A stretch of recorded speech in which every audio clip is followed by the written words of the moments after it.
Welcome back, ladies and gentlemen, to another Saturday with Danks and Real Bays for They Think You're Stupid podcast.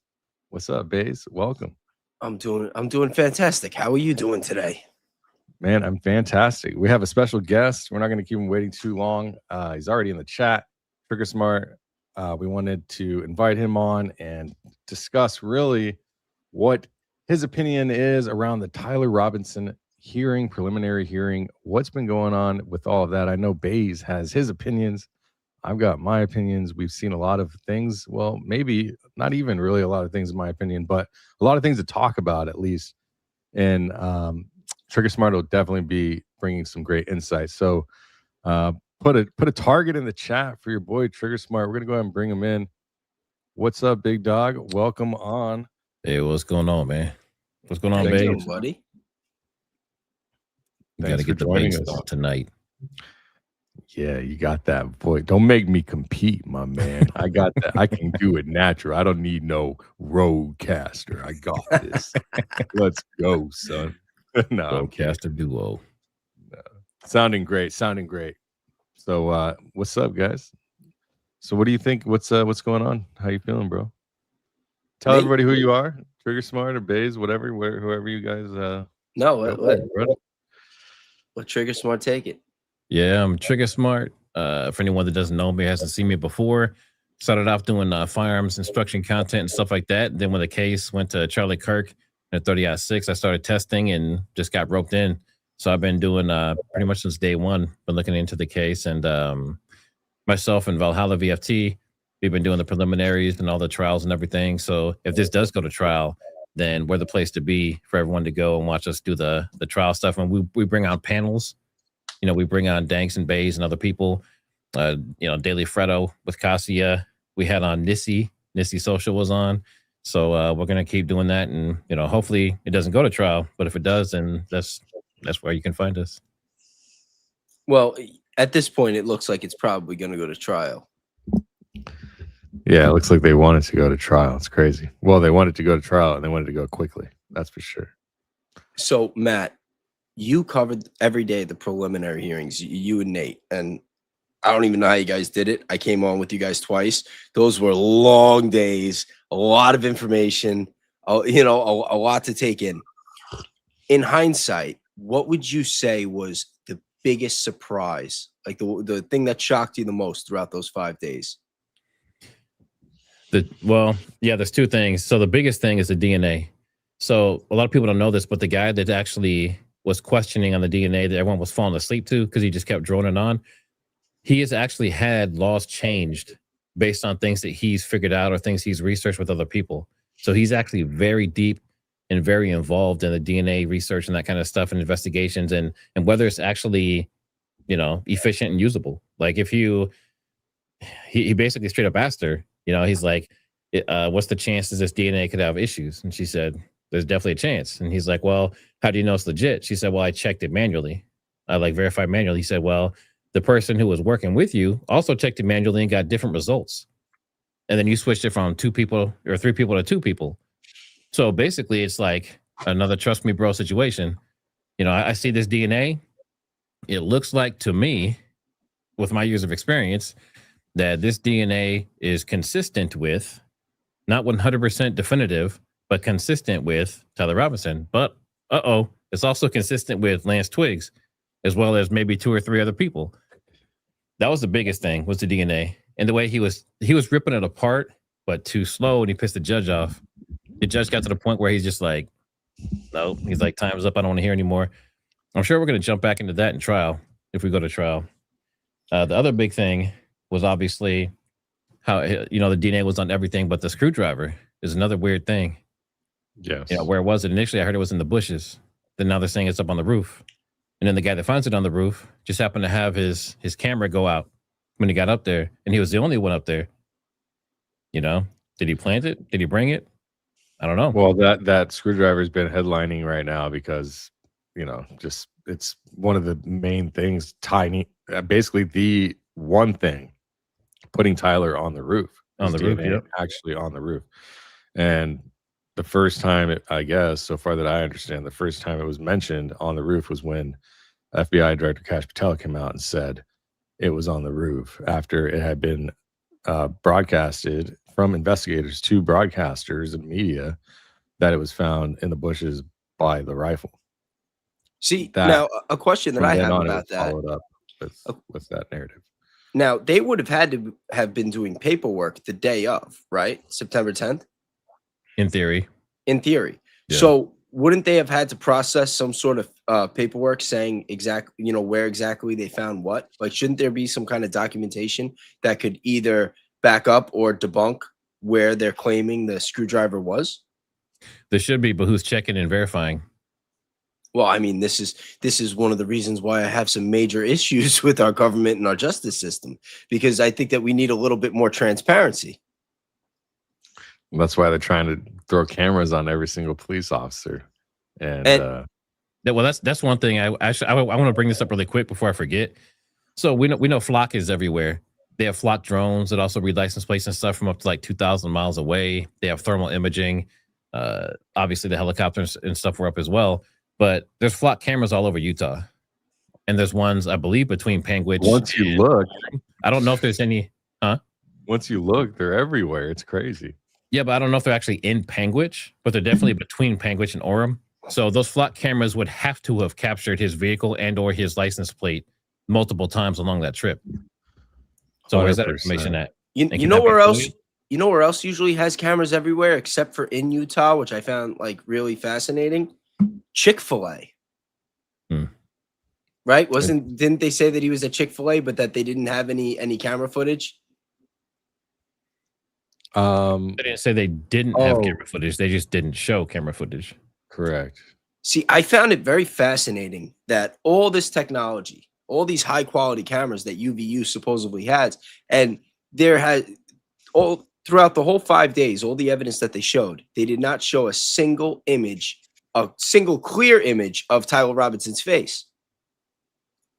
Speaking of, I actually screen recorded that Flock camera part of Baron Coleman's show. I posted it.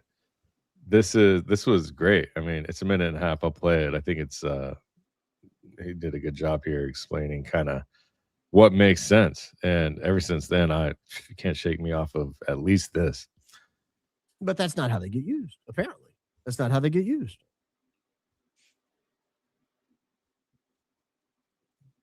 Either that or there is no flock footage. In fact, if they go to trial and don't introduce flock footage, I think by now they're so ubiquitous. An affirmative defense just might be, they don't even have me on flock. I couldn't have been me. If it had been me, they'd have brought in the license plate and said he was here at 4:15 a.m. He was here at 4:27 a.m. He was here at 5:13 a.m. He was here at 6:15 a.m. Ladies and gentlemen, you can just track that timeline and it takes him right to Orem, Utah. And he pulls in right at 8:30 when we told you he was in the parking garage. And then we watch him drive down and get a ribeye. And then we watch him drive right back up to Orem to check on the old weapon, Granddaddy's 30-06. Here we have him looping around campus. I mean, my goodness, people. I think it becoming an affirmative defense. If I'm the defense lawyer, I'm raising it. I'm making the judge tell me I can't. I'm going to look at the exhibit list, and if they don't have any flock camera, I'm using that in my opening. You know what you're not going to hear, ladies and gentlemen? You're not going to see flock footage. You're not going to see any. Why? Because he wasn't there. You're going to see grainy underwater footage that may or may not be Bigfoot or space aliens. I think you guys get the point. I mean, flock, you know how they're talking about flock pretty much every time you see, at least, you know, I don't watch news. I watch YouTube. I have some other internet apps on my TV.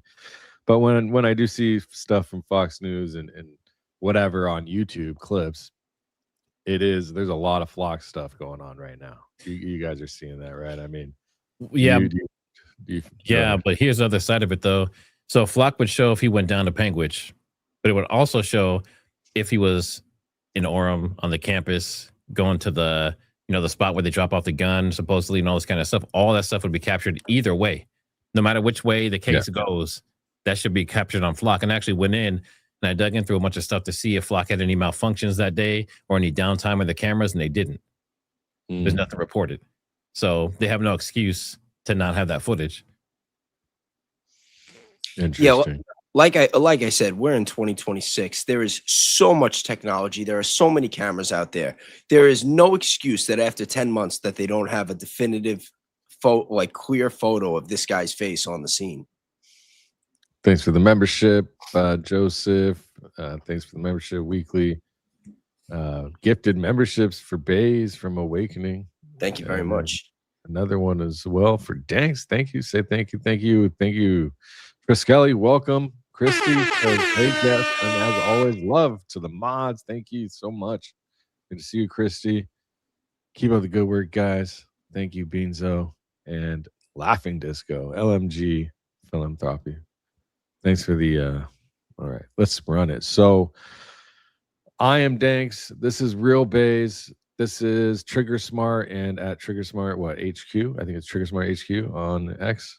Yeah, on X, yeah. And Real Bays, and I'm Danks. Thanks for Intel. We have all been covering the Tyler Robinson case, the Charlie Kirk assassination, just kind of doing different things, focusing on different perspectives of the entire situation. I was in a different narrative before, and I was just doing commentary on random stuff like Nick Fuentes and like Lionel. I love Lionel. I was doing some commentary on that.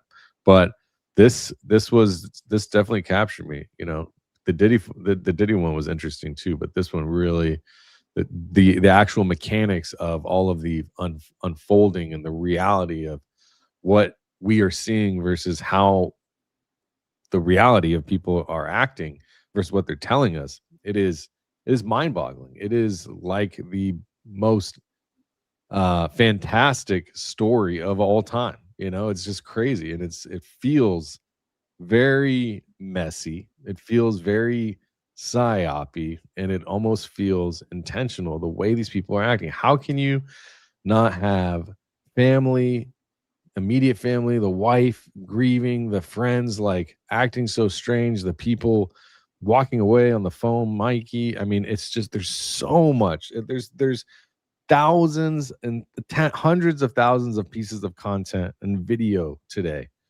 of content of people talking about the people at Turning Point USA and the people around Charlie Kirk or who were around. And that leaves us with Tyler Robinson not being able to be identified at all at court, 100% on campus or doing the deed. And you notice that it's scary Lance that it could Twigs, happen to anyone. well, you notice Lance Twigs said that definitely looks like him. That those two definitely look like him. He didn't say that's him. Yes, I pointed that out to somebody today that was saying that Lance Twigs ID'd him. I go, no, he didn't ID him. It went from he kind of looks like him, and then a couple seconds later says, "Oh yeah, those two, they definitely look like him." But the whole thing is, we don't know who else is in that room. We can't tell. Like this there was nobody in there running a court transcript. Like that was who. That was a prosecutor who was asking those questions, correct? So we have no idea who else was in the room with him, if he was under duress, if there was some kind of weirdo deal that was getting put behind the scenes. It's definitely very shady that he had the limited immunity. Sorry, I lost my train of thought for a second. Limited use immunity. Yes, he got limited immunity. He didn't have to show up in person for the preliminary hearing to be cross-examined. It's a pre-recorded statement. The pre-recorded statement isn't even consistent with the narrative that they've been pushing for 10 years. He said it definitely looks like him. He also said that he never talked about Charlie Kirk, that they didn't care about politics. Said that he gave him the Dremel. You know what I mean? Like they slept in different rooms. So for anybody to look at that testimony that went on for over 20 minutes and then say, oh yeah, well, he said it looks like him. It's no, there was a lot more there to unpack and a lot of inconsistencies based on everything that they've been saying. And it blows my mind that anybody would be assuming Tyler Robinson's guilt. Thanks. Pull up that you got what you showed me before from Court TV. Look at the titles on some of these videos. It's insane. This is Court TV's YouTube channel. And it's their website. The website. Sorry. What Death Queef says in chat says, and it was his second interview. I want to see the first one. I want to see if he's consistent. I want to know what he said the first time. Tyler Robinson stopped for Chick-fil-A before killing Charlie Kirk. Detective. Tyler Robinson's lover reveals alleged gunman's behavior. Wait, which detective? Does it say in the article who the detective was that said that? It just says detective. Like maybe it's a detective article, or they're trying to say detective. Yeah, but it should say in the article, right? If they're claiming the detective said that, they should say who it is. Yeah, I mean, it doesn't say though. Detective.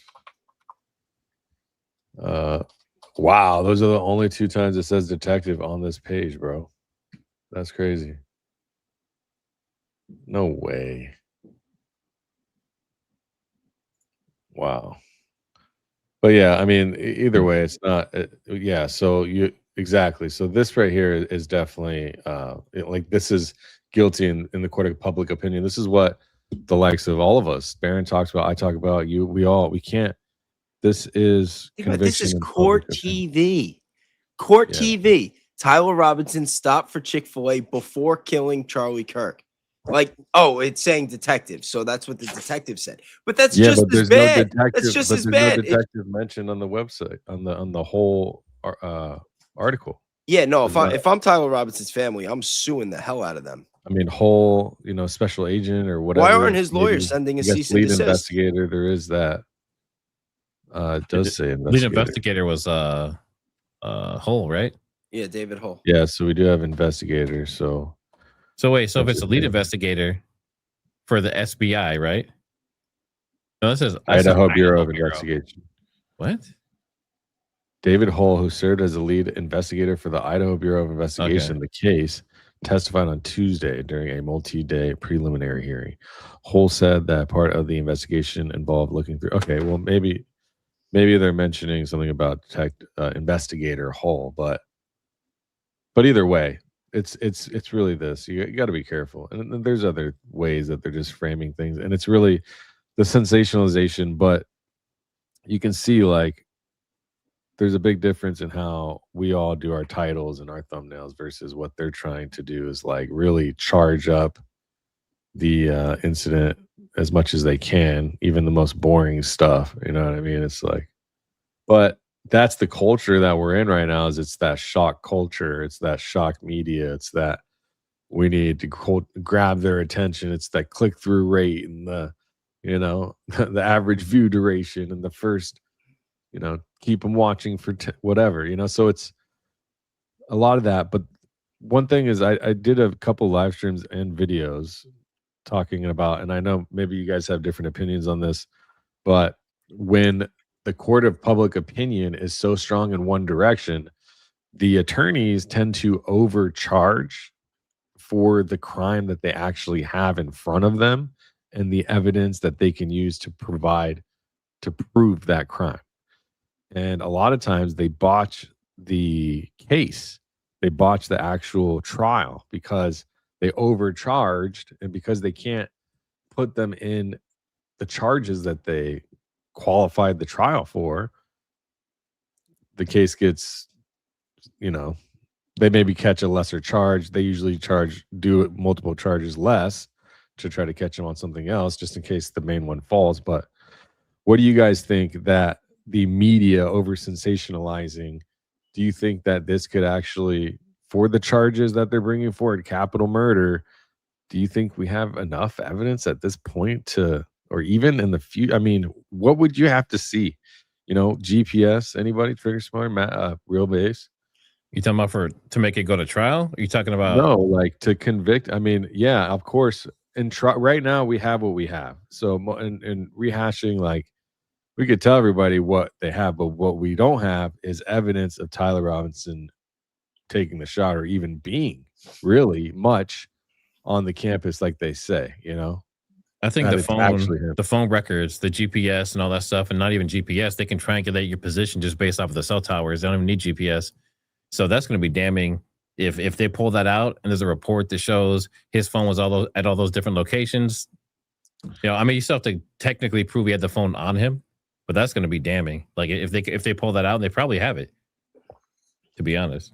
I mean, we also need to understand, you know, that whatever happened that day, I don't see how Tyler Robinson could have just been a patsy without any involvement. I feel like at this point, you know, because even though the DNA is very subjective, there is still DNA. His weapon was still found there. You know, like there is all this evidence that although it feels manufactured and that there's a lot of inconsistencies, a lot of shadiness, like we still have to assume that he had at least some level of involvement. And I think that you can't really rush to any judgment about whether or not he's innocent or guilty of pulling the trigger until everybody gets cross-examined. Like, you need to have Lance Twigs on that stand first. Well, my concern is Lance Twigs is not even gonna. I think I'm concerned he's gonna disappear, and everything that brought them to trial, they can use if it was brought to trial. I'm pretty sure if they used Lance Twigs' information, which is basically they're convicting him on, based off of this hearsay interview. All of those things have been brought into evidence. If Lance Twigs disappears and we never hear from Lance Twigs again in trial, I believe that they can use that information, all of it, and Lance Twigs' testimony against Tyler Robinson in the main trial. That's part of the reason why, if that's true, that's all the more reason why they never should have let a pre-recorded statement come into evidence to begin with. 100%. And it also blows my mind that there was not a single witness that was actually on the scene that had to testify. None of the security, nobody that asked any questions, not the EMTs that were brushed off. And shout out to American Discourse News. She put out an awesome video today. At some point tonight, we should pull up some of it, where, you know, she says that the second the EMTs have put their gloves on and there's an EMT on the scene, that they're supposed to have, because security was using the word jurisdiction. Like, that's for law enforcement. Security doesn't ever have jurisdiction. But with EMTs, when there's that type of situation, the EMTs are obligated by the state to be able to give assistance. So Brian Harpole did not have any authority to turn away those EMTs. And that should be getting brought up as well. And there's also a lot of protocols that I feel were broken by UVU. I don't understand why Erika Kirk hasn't sued UVU. At first, I was shocked that she didn't fire the whole security team, but then the fact that they're not even looking into the protocols, like Brian Harpole texts Jeff Long about the rooftop. He says he has it covered. And then Officer Bagley, the one who found the holster that didn't make it into evidence, the one whose body camera mysteriously shut off right before he found the screwdriver on the roof, allegedly. He was the one that was positioned by the Hall of Flags, which would have given him the best view of the rooftop of the Losi Center out of everybody that was working that security detail. So there are a lot of people that need to get put on that stand and cross-examined. Well, here's the thing, though, too. So hearsay that was admitted at the preliminary hearing under Utah special rules generally cannot be used the same way at trial. So, for example, the pre-recorded interview with Twigs will almost certainly require Twigs to actually testify at trial, or a proper exception, right? So he's gonna have to be on the stand. Okay, and what about his parents?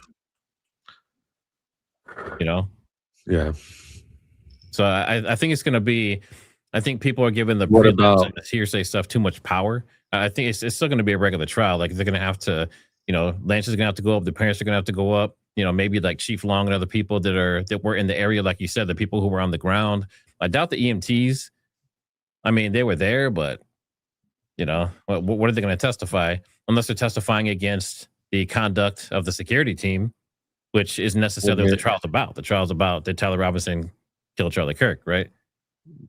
Wonder if the security team saw anything. Maybe they got to get people that were right there. That get those people on the stand. All of them, Mikey, all those people. Everybody that was there. I hope that they do. I'm sure they will. I wonder if that's why Blake Neff is on the X Spaces trying to say that he's not even a material witness. Can you believe that? Guy was right there, feet away from Charlie when he went down, and he's trying to say he's not a witness. Blows my mind. That was that was wild to watch him spin out like that. Shout out to Blake Neff, friend of the show. Well, I don't know, maybe not. That's one thing Baron brought up earlier today when he was on Diligent Dennison on YouTube.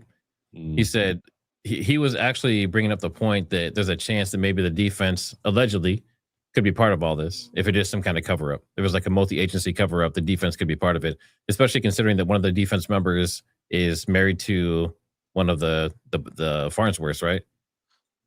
Something like that. Yeah, that's very strange. I don't understand how if that's true. I had heard that before. I thought that was just a conspiracy theory, but if that is true, then how can a conflict of interest like that be allowed in this type of case?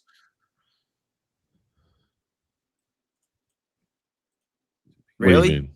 As far as what do you mean? What do you mean? Terrell Farnsworth worked for Charlie Kirk. He was on the scene. He tampered with the evidence. And you're going to say one of his relatives is on the defense? No, yeah, of course. That's ridiculous. I mean, I don't think that's a giant conflict of interest. It's a giant conflict, of course. And I looked into this earlier on. That's almost as bad as Todd Blanche being confirmed for the new AG. It's confirmed, I think. I'm pretty sure it's confirmed. Allegedly. Don't hold me to that. I could be wrong. But I did look through a couple times. I'm pretty sure that's what I came through too. And shout out to Stu Peters, who popped up on the live stream the other day. We had a group live stream with Ali Top Files, American Discourse News, Christine Feckety. We had Louisiana Girl on there, Mitch Snow, and Stu Peters popped up. And, he gave us some interesting information that he was contacting people at UVU about the pave job that they did. And he said that he spoke to an individual that works for UVU named Russell Long. I'm still trying to find out if he's related to Jeff Long, but he says that Russell Long, when he was asking him questions about the paving, that he lied to him. I don't remember exactly what he said that he lied about, but it's definitely worth looking into because I was trying to do some digging into this guy and I can't find nothing so far, which I find very odd. Just that, he's worked at UVU for a little while now, but I want to find out if he's related, if Russell and Jeff are related. I think that would be an interesting piece of information. So Jeff Long's communications revealed some interesting things, Yeah, because you FOIA'd that, right? No, that was grandma requested from a news article in Utah, I think, a news organization, media company. But I pulled it, downloaded it. It was like 80 or like 100 pages on a PDF.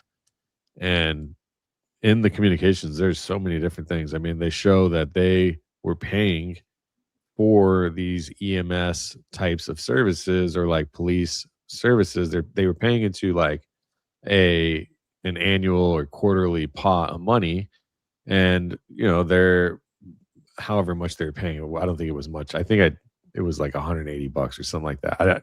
Again, don't hold me to it, but they could have summoned emergency services or like an extra ambulance and a couple more cops or whatever or something, patrol, because they were paying into it. And somebody actually in their email in the communication thread even mentioned that they had paid it or something like that.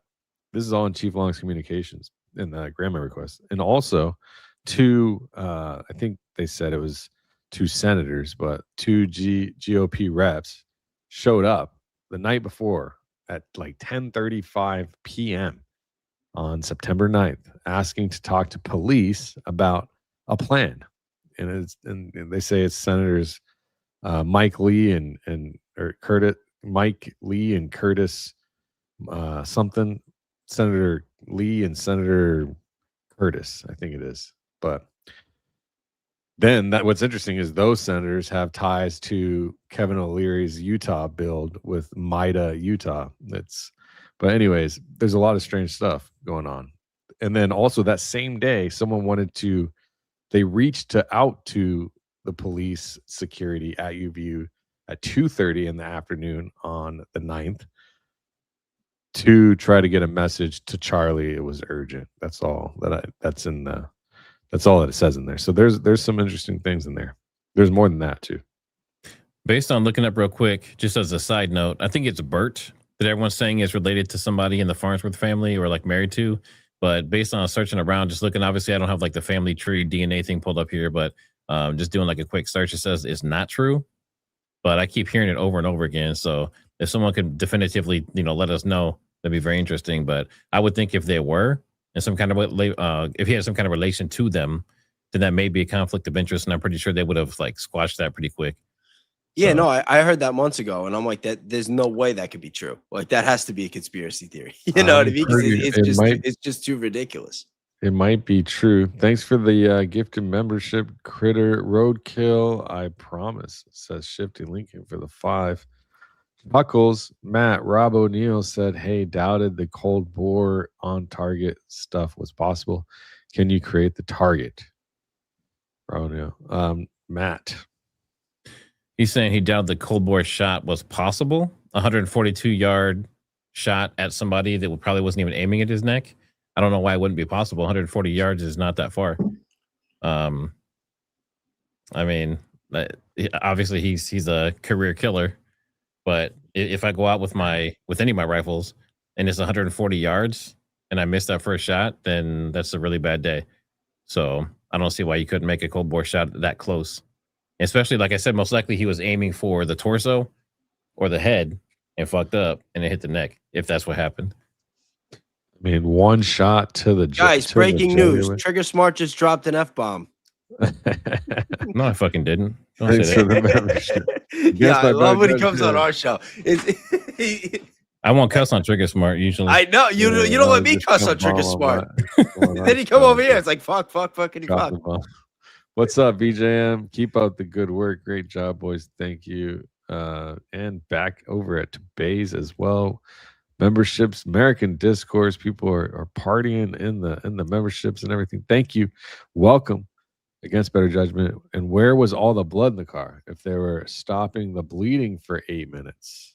$5. That's another good question. $5. Anyone got an answer? $5? $5. $5 for an answer. Where the blood?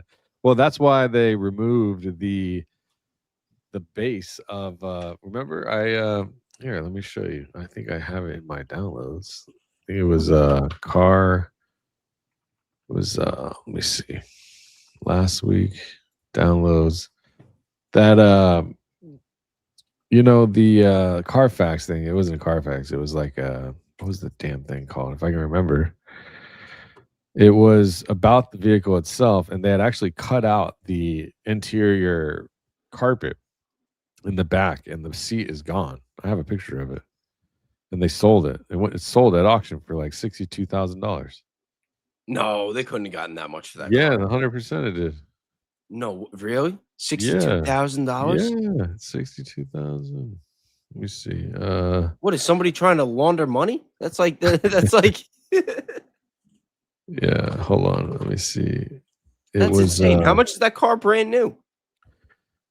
brand new. It was like What wasn't it what was it? A Denali? that's what if I can was it a Yukon? Actually, maybe if it was one of the upper end models, those go for like decent. 70 the 70 to 100K probably. let me see. Yeah, that's why 60 used, especially after all that. I don't know. I'd have to go. Let me see. When I don't even know now. I didn't realize I downloaded so much stuff. I went to my downloads. I'm like, oh my goodness. But yeah. Anyways, it's interesting for sure. So, and that vehicle is, I think, down in Southern California. That SUV, and it's that's another part of this whole conversation is that why get rid of the vehicle so quickly? Why not keep it? You know, I mentioned one time you get pulled over with a kilo of cocaine in your trunk. They're gonna have they're gonna have that vehicle forever. You're never getting that car back. You know why? And in a murder case, it's actually a felony, to my understanding. A crime of some sort, and I don't know exactly. We could look it up to actually get rid of evidence from a crime scene like that, especially in a murder case like this. Well, I don't know. I don't know where the car would fit in that. You know, because it was used to. It's not like he was shot in the car. He was transported. He was carried to and transported after the fact.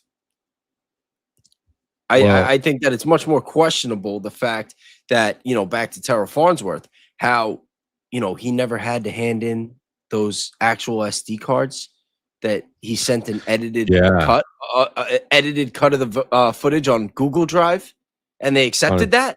Really? Yeah. He got Google to work for them, but not for Candace. Yeah, that's a good point. That's a good point. And that whole story with him giving Candace that footage made no sense too. Because if you remember back when Candace was talking about it, she said that he was afraid, that he thought that he should talk to a lawyer, that he didn't want to do the wrong thing. And then Candace was giving him the reassurance, like, no, it's okay. Don't worry. I'll help you. I got your back. Like, you can give it to me. And then like made it sound like she like comforted him. And then he gave her the footage. But I don't know. Like, how does he not just go to TPUSA? How does he not already talk to a lawyer? You know? Yeah. Renee says $9.99. Barron said, for actual trial, if Lance is gone, they can't use his testimony. Actual trial, they have to be able to cross-examine. Very good to know. That is good to know. Thank you. Yeah. I mean, but my whole point with that is when he gave Candace that story and then gave her the footage anyway, you mean to tell me that TPUSA or his lawyer didn't give him a green light, that he took that upon himself? And then why would he lie to her and say that he doesn't know how to use Google Drive if that's how he sent it to the feds? Well, I know it wasn't that he doesn't know. Inconsistencies. You know, it and it's wasn't real. that he doesn't know how to use Google Drive. It's that he didn't want Google to hack it, hack something, which is kind of ridiculous. There's just so many inconsistencies, and it's funny with Candace too, because anytime they think that Candace got something wrong, you know, they're so quick to jump down her throat. And then you see like the whole, you know, media assault, everybody on X commenting this, like they're so quick to point it out. But, you know, when Candace gets something right, you know, like Charlie Kirk's text messages the day before he died, all of a sudden it's crickets. Nobody wants to talk about that, you know? Or they're slandering her for something. Yeah, it's just insane. That's why. And I said yesterday, seeing everything, the way that, you know, everything's been handled between the scene itself, how they handled Charlie when he went down, how the investigation has been handled, everything that TPUSA did, that even if Charlie survived, if Charlie Kirk was still here today and that he was just home recovering and just watching all this shit play out, it would have killed him anyway. It probably would have been worse to have to watch Erika and Andrew Colvette and Blake Neff and do everything that they've done. Yeah, imagine. Is Brutal. Blake's post still up? The one with the coon stuff in it? Is that post still up right now? The I don't conspiracy. know. I'm on X if you want to. Let me see. I don't know what you're talking about though, so I wouldn't know where to look for. It was on. Wait, you didn't see that? No, you had to see that. Are you kidding? I don't think I've seen it. Blake Did you Neff, see what he posted? Blake Neff attacked Candace on X and called her a narcissist, and then said that she's pushing conspiracies. She didn't spell it conspiracy. Yes. No way. Yes. Jeez, Lord. That's why Matt's asking if he left it up. Like he could have edited it. He could have fixed it if it was. Well, he just posted 3 hours ago that he was at. Here, check this out. You'll appreciate this. At a military simulation convention. I was like, bro, you can't catch a hint right now. Nobody tell Cantifa, but I'm at a military simulation convention right now, 3 hours ago. Yeah. I mean, isn't that what he did before he got into radio and everything? Wasn't he doing military gaming? He did some military gaming. He was paid out of a pool of like $14,000. I think they paid him something like that in total. He was simulating for the Marine Corps, doing gaming, advising, I think it was. Yeah. What's interesting is usually someone that they bring in from like the gaming community wouldn't have his rank that they positioned him as. But yeah, he did it.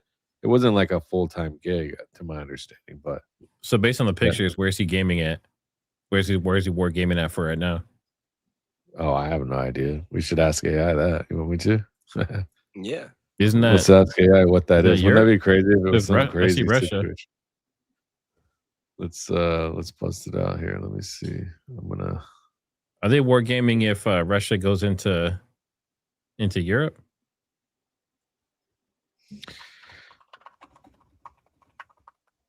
Hold on. So I got an idea. I'm gonna look that up. In the meantime, though, what is the strangest part about all of this when it comes to the way, like, you know how I said earlier with Charlie Kirk and the people around him? What is, because for me, it's the way they're acting, but is there anything specific that's always stuck out to either one of you or to both of you that really just, that is almost, that crosses into that this is just unforgivable? I am now, I just don't know about you anymore. Is there anything that sticks out for either one of you on them, or do you not feel that way at all? Yeah, for me, it's the Erika being involved in Trump's pageants and that kind of stuff before, and then working into Charlie coming under his wing, and then working into having conversations with Charlie about pissing off other people that are now being fully supported by this administration now, working into backing Erika Kirk and TPUSA and pushing her to the forefront, giving her that position on like the Navy, was it the Navy Union or something or whatever that Charlie never even got? She got that award. She goes to that correspondence dinner where that alleged shooting happened. And then during that shooting, they pushed her out, supposedly saying that, she was an emotional asset and they were going to use that video and all those kind of things. It's just too strange that the administration is so close to A, TPUSA, and B, Erika Kirk. That's a major thing. Also, the Scott Bessent letter. We're not investigating you, like 12 hours after they mailed it out or whatever. Emailed it. I mean, well, if we're talking about Erika Kirk, let's not forget, what about that picture of her, Tyler Boyer, and Benjamin Netanyahu's son that was supposedly taken a year before Tyler Boyer introduced Erika Kirk to Erika to Charlie? Wouldn't that be crazy if they just throw us into this weird time loop, this timeline that we just forever talk about Charlie Kirk assassination and that's it? This whole, it's like, it's funny because the reason why I say it is every time I talk about all kinds of geopolitical topics, but it always somehow ends up coming back to Charlie Kirk and like the way the country is now, and his inflection has impressed this country, his death, in a way that's changed everything, man. Have you guys seen a change? Well, You noticed? it's also because, you know, Charlie being in media and, you know, being involved in political media, he had some sort of you know, connection or tie to so many different people, whether directly or indirectly, that anytime you're covering something else, you know, you're only a couple of degrees of separation away at most to get back to Charlie. So there's always a reason to bring it up. Yeah, I hear you. Charlie Kirk had an impact, bro. Made an impact, you know, and I would say a lot of people not only kind of came together, like all of us, you know, we probably wouldn't be talking otherwise, you know, but also people getting more close to God and Christ and religion and just being better people in general. I sense a more communal experience in general. You know, that's my experience, but it feels like the world has definitely gotten a little bit closer together, realizing it's kind of us versus them situation. I wanted to show. I got something on that image that you showed before of the Blake Neff thing. That's a board game. That's Paths of Glory: The First World War. Mm. It's saying that it's a deluxe edition mounted board using traditional classic map artwork. Yeah, so he's playing a game. So he's once again trolling the trolls, just like the video that they put out, the AI video of Charlie, where he was saying that he would have wanted Erika to take over. Yeah, this is Erika shortly after. I think maybe not. Let's see. What is this? Talk to me about this part of the conspiracies that are out there, this disturbing part that people are trying to guess where Charlie is. Can I have one thing? Oh, Can I have one thing? Can my children have What is she one reading thing? off of? Play that again. Play that again. Everything was public. She's looking to the right of that lady. About Which one I this think she's saying. part of the conspiracies that You know what's crazy? you She think she's filmed this. looking over here, faster, Yeah, she's probably reading Or- a teleprompter. or to this side, She's looking to her right. to her right. Yeah, And she- pastor. And she's the other one's looking the other way too. This one's looking straight out, like she's dazed.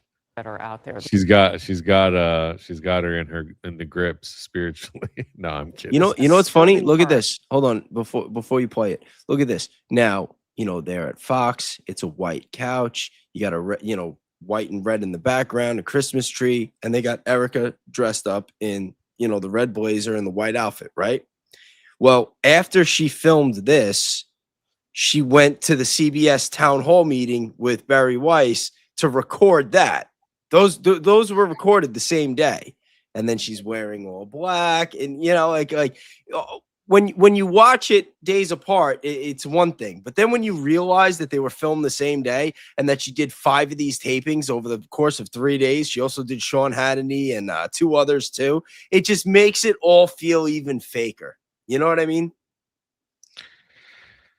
Yeah, I mean, she went on the tour, you know, multiple times very quickly after. I mean, it's like, I don't know if she ever did grieve, you know.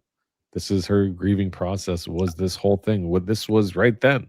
I think she's grieving now, just not for the loss of Charlie, but for, you know, the death of her reputation. The company and everything else. that people are trying to guess where Charlie is. Can I have one thing? Can I to the right. have one thing? Looks Can to the my right. children Yeah, have yeah. one thing? Looks to the right. Everything was public. Yeah, So- she's going back and forth. We will be building the most beautiful memorial for my husband at Turning Point USA, and it will be for the world to see, and it will be spectacular, and it will have World is a Okay. stage. There she's looking right at that thing you're talking about. basically museum style for our Charlie, for my Charlie. But can I have one thing?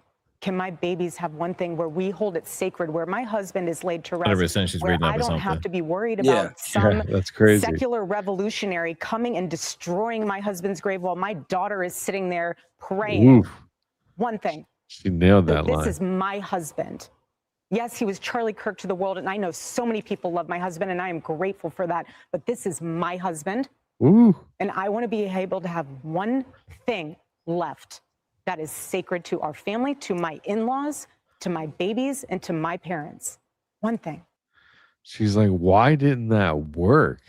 I nailed. You know how many times she's watched that shit? I You know, guarantee you, she's watched instead that of so her many instead of times. her going on saying how she, can she have one thing 15,000 times in a row on Fox News, she should be thinking about the one thing that her kids probably want, and that's their mother at home. Yeah, that's sad, bro. And then she goes on there, like at that point, I don't know if you guys remember, that was filmed like first, second week of December.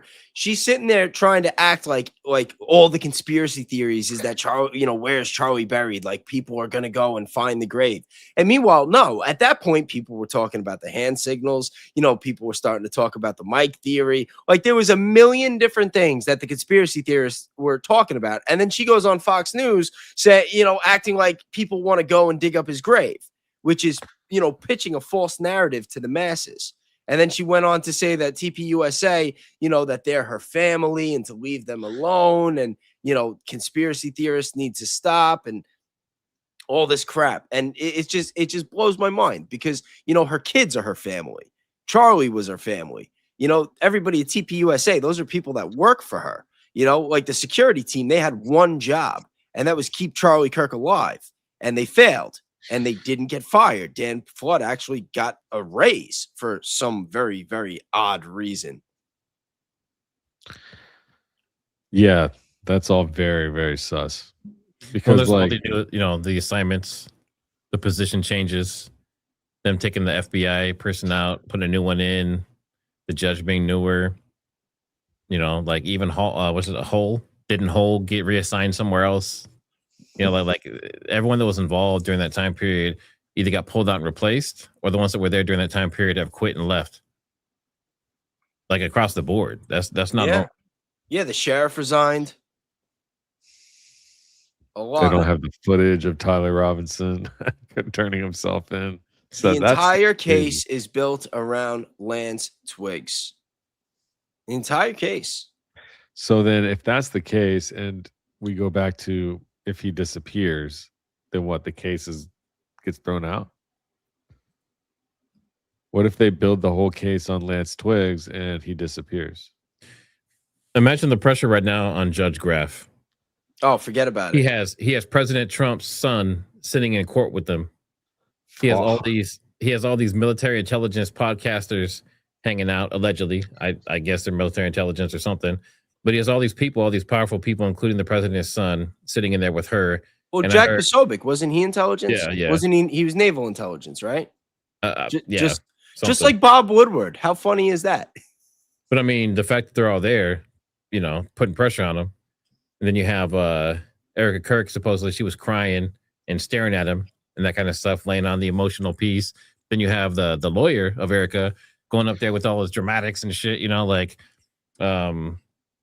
if you're that judge and he's a newer judge, there's no way I can see him not making this go to trial and not trying as hard as he can to make sure that Tyler is guilty, because he has so much pressure on him. He's basically screwed if he doesn't go through.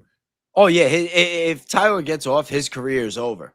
If Tyler gets the death penalty, he might have a Supreme Court seat waiting for him one day. And listen, I'm half kidding, but it could be true. Yes, what do you guys think?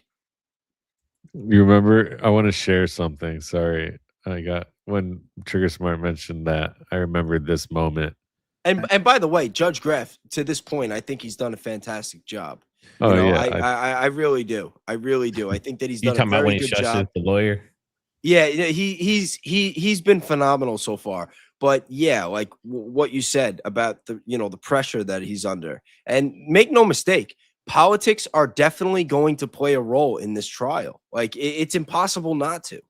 Look at this face right here. I captured a good one. No, there's so many like that. There's so many like that. But no, he and I will say, if you think about his positioning, it's not just all that. It's whoever he reports to and whoever they report to. So it's not just the president and his family in the courtroom, he's got it from the pipeline coming in from up top his command, you know. So there's a lot of pressure, and there's also probably a lot of pressure to convict Tyler Robinson for this and convict him to death, and that's a scary place to be. I say that because But this is the attorney of Erika Kirk and the family of Charlie Kirk, and the attorney of Erika Kirk is also the attorney of Alex Acosta, which, you know, I enjoy pointing that one out. He was, yeah, that's crazy. Of Big E Files fame. Yes. Yeah. I say that because time is of the essence, not because I don't want to hear what you have to say. I understand, but there was a lot that was just said that's just not That's true. such a clown. So let me put this in the spot where we need to be. I understand that there's opinions, but I have to keep this to the probable cause. I don't want this to go to a back and forth about issues that lie outside of probable cause. And I realize statements are made, and as the victim's representative attorney, you want to address it. So I will hear you, but we need to be brief. So if you can be succinct, I definitely want to hear what you have to say. Your Honor, I am almost always brief, I promise you. There's something about that I love and can't stand at the same time. I don't know what it is. I'm almost always brief. I promise you. It's like a very The family's not seen this video. It hasn't. It doesn't have access to the evidence the state has. The state is the state, and Mrs. Kirk and the family have their representatives. There's a completely distortion of reality. The thing is that he's arguing to see the footage and all of that stuff. And it's like the 4K footage. I think that, yeah, the footage, the footage that they didn't want us to see, that we didn't see, that Jack Posobiec and all of them are saying is 4K footage. Yeah, exactly. They wanted to fight to see that.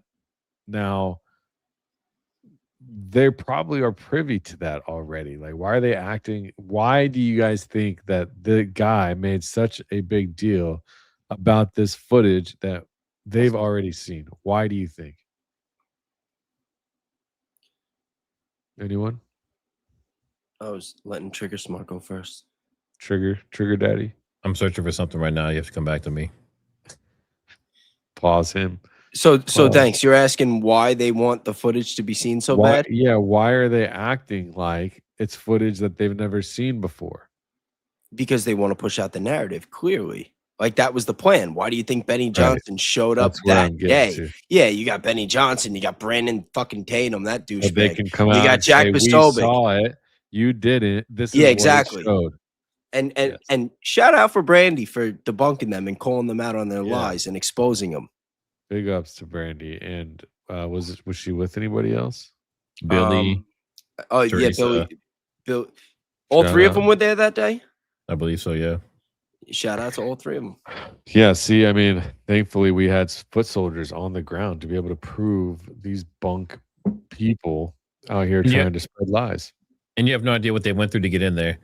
These girls were out there the night before camping on concrete. They were laying on the concrete with like blankets and pillows and stuff all through the night. The random people around them and all that kind of stuff, and possibly in danger or whatever, just to get a spot out of like the 14 that were available each day. I think they got in 2 days, 2 of the 5 days. Wow, that's crazy. I saw Kelly on camera. I was doing a live stream. She was at the entry where I think AP was streaming. I'm going to read a couple of these super chats, say what's up to the audience here. Fern's mom, Dill Denizen, showed footage of the guy in lab coat being led away with cop holding firearm right after Charlie Kirk fell. This was before Tyler Robinson had been found. Are you familiar with this? Lab coat guy? Yeah. It sounds familiar, yeah. Let's see. Show footage of the guy in lab coat being lit away. Oh, that was what was his name? 4 TRs. Started with the last name started with a K. Is that the guy that went back to the scene that night and he got picked up for trespassing and he had a firearm on him? Is that what he's talking about? Yeah. Yeah, Project Constitution reported on that. What the heck? Really? Yeah. Jeez. So much weird stuff. Yeah, there's like 3 or 4 patsies that were supposedly unrelated. That's crazy. Shifty Lincoln, $20. Thank you. A tiny amount of Tyler's DNA was highly degraded. on the weapon. Twigs' DNA was fresh in larger amounts. Case closed. Twigs is an asset that grabbed Tyler's weapon off the shelf. Ooh, Well, that's yeah, the going theory, or that's one what of it them. seems like to me. I'm with that, man. I mean, if either that, yeah, I mean, I don't think Twigs did it either. Do you guys think that Twigs is like pawning it off on Robinson? I don't think so. I think I don't that think either of those kids were capable of it, but I mean, you never know. What do you think, Matt? I think they're definitely capable. I think anyone's Oh, yeah. capable. I've seen some stuff, so Yeah, you I can't think- rule out anybody. The Ta- kindest taking the shot, but all the planning, because you got to remember, it's not just about getting the weapon on the roof and taking the shot. Yeah, but You got to remember, look at the if you look timeline. at He had Turkey about a Tom, minute to get into position, and then he's got to get off of the roof, stash the gun, get away, and then turn himself in. I mean, listen, it's possible, but without any type of training or assistance as No. a lone shooter, I don't think so. You're talking about two 4.0 students that had plans drawn out in the Turkey Tom files. If you look through there, you can see they hand drew, or someone hand drew, like the positions and where they were gonna like shoot from, and like the courtyard and stuff like that. That's all in the Turkey Tom files. So that the planning was there for a long period of time. This wasn't like an impromptu type of situation. So I don't know if you've seen that stuff, but you should definitely go No, check it out. I haven't seen that. But Go check it wait, out. how long could it have been? How long in advance could they have planned it? Because they only booked that one a couple weeks in advance. Yeah, it was like 2 weeks, 2 or 3 weeks, I think. So in theory they would have had to have started planning as soon as the word got out that they were going to be at UVU. So let me ask you, let's just say Tyler Robinson did it, right? And he's sketching things out for days. You don't think that his lover that They're saying- lives with him would They're have saying Lance Twigs seen was it? sketching, not Tyler. Okay, that's my point. That's my point. What I was saying, I wasn't saying that not capable of taking the shot, but capable of what they're saying within the narrative. That one person doing it as a lone shooter, planning, taking the shot, and execution, getting away. Like I don't buy it. Yeah, but these guys are coming out now saying that they don't think it's just a lone shooter. You got certain people like I can't remember exactly who it was, but someone on that side, like the Jack Posobics and all them, and even Andrew Colvin is starting to like question, like, I wonder if Lance Twigs may have been involved in some kind of way. Remember? Isn't that funny? Because I got more all these same people were attacking Candace Owens when Candace Owens was asking the questions about Lance Twigs back in the very beginning, when they should have been asking the questions about Lance Twigs. Now all of a sudden that the evidence comes out at the preliminary hearing, and we can all see, the whole world could see that what they've been saying for the past 10 months makes zero fucking sense. Now all of a sudden they got questions about Lance Twigs. How I think convenient. I think people saw Lance Twigs and were like, holy shit. Like Silence of the Lambs, like it puts the lotion on its skin, they were just like, holy shit, this dude's fucked. Trigger Smart, were you watching my live when we were talking about that? No. No? Oh, I was making all sorts of jokes. We were saying that he sounded like Buffalo Bill, and that he looked like someone that would have been walking into Columbine. Yeah. I'm gonna be trying to be careful with my words there. Mhm. That not so much as a gay leftist trans furry. And I was saying it puts the note under the keyboard. Yeah, I mean, We had a couple of them. Just real quick in chat. Sorry. Just real quick No, in you're chat. good. Can you guys put a 1 if you think Lance is a Fed, and put a 2 if you think he's not? I see a lot of people mentioning this in the chat. Put a 1 if you think that Lance is a Fed or some kind of asset, and put a 2 if you think he's just a furry boyfriend. Yeah, just asset fed, anything that you're saying he Lots of ones. You think he was an asset before Tyler Robinson, before all of this? I mean, just planned it and put him involved, made him involved, Interesting. Yeah. I think at the very least, he's trying to get himself a deal because he was involved, and he's putting it on Tyler Robinson at the very least. a willing participant. What are you laughing at? It puts the note under the keyboard. Bro, I have the picture of the burned note. Isn't that crazy? Here, let me see. Where's it at? I'll find it. Yeah, I mean, it's just so wild that we here, check this out. I know all this time that they're trying to like promote Lance Twigs to be this like feminine, gay, trans, leftist, furry, and then all of a sudden you see him, you hear him, and it's like freaking Michael Myers in the Halloween remake by Rob Zombie. Like, the guy is scary and creepy as fuck. He's just a creepy dude. Like, you know what I mean? Like, we're at a point right now where they're gonna tell us that on that letter they can clearly read Tyler Robinson confessing to the murder. And then yo, yeah, for real. On there, if they didn't show this publicly, and it came out behind the scenes, you'd had that douchebag Brandon Tatum say, like faking the tears, like, I can't believe it. Erika had to read it. We saw the note, everybody. We saw it with our own two eyes. We know it was him. It was his handwriting. Yeah, it was his handwriting. He wrote it. He signed it. But here's the thing that messes with me about this note. If you're gonna burn a note, you're gonna burn the whole thing till it's gone. Yeah, 100%. What, are you stomping it out or something? Why is it partially burnt? Yeah, huh? And how did Lance Twigs know that text message that he got was scheduled? I've asked that many times. Yeah. It's just weird. And then like the back and forth, when you see that there's no like timestamp in between, that you got all these back and forth messages, that means that it was like one after the other. It's just, everything is just so weird. It's so weird. Like listen, I don't care. Like even the DNA, partial, impartial, degraded, not degraded. Like, listen, you take all that, like, forget it. Give him the DNA. Even if that's it, they got him. Lock him up, ladies and gentlemen.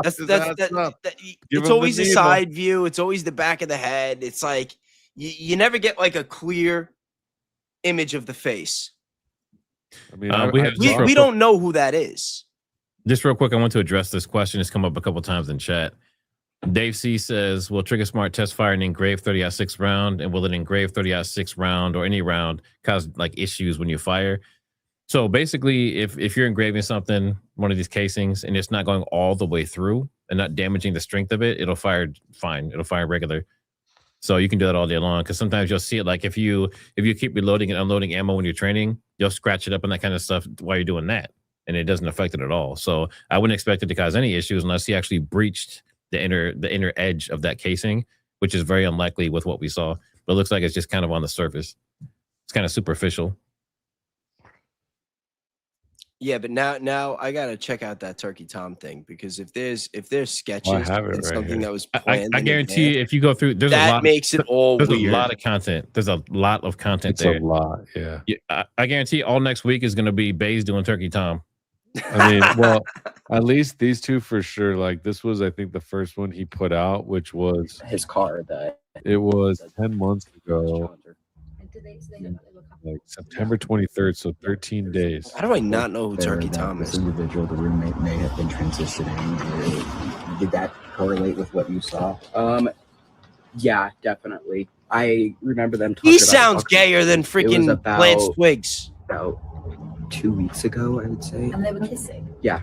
A lot of people think Turkey Tom is like Just coming out. While there was some initial pushback to the narrative that Tyler was in a relationship with this roommate of his, this testimony from his neighbor went a long way to solidify this in the public. So essentially, Turkey Tom received a boatload of information about Lance Twigs, introducing Lance Twigs, and the Discord side of things, and like the communications and the people involved and the furries and all that. And so this is like a whole video discussing. On the morning of September 10th, 2025, 22-year-old Tyler Robinson decided he wouldn't be attending his electrical apprenticeship program at Dixie Technical College. At 8:23, he walked to his gray Dodge Challenger, and a little while later, he drove off to Utah Valley University. 3 hours after that, at 11:49, he exited his car wearing a different set of clothes. That's him. That's for sure him. Yeah, right.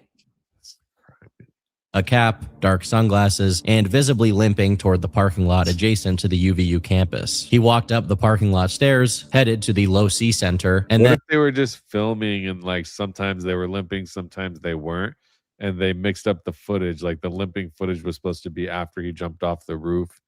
You know what I mean? What if it Yeah, was yeah. so What if he he's messed it up? limping with one foot, and then all of a sudden you see from a different camera angle he starts limping with the other foot? Does that mean that the gun went in a different pant leg, or does that mean somebody's full of shit? Maybe he shit himself, and that's why he's walking like that. But yeah, Baron actually made a video on this. It was This whole thing. Well, here's the thing. Like, if you believe the Turkey Tom, well, not if you believe it. If you look into the Turkey Tom stuff, it makes it look 100% like Lance is the one that is losing his mind, that has a lot of issues, that does drugs and all these other things, right? See, that actually sounds very believable.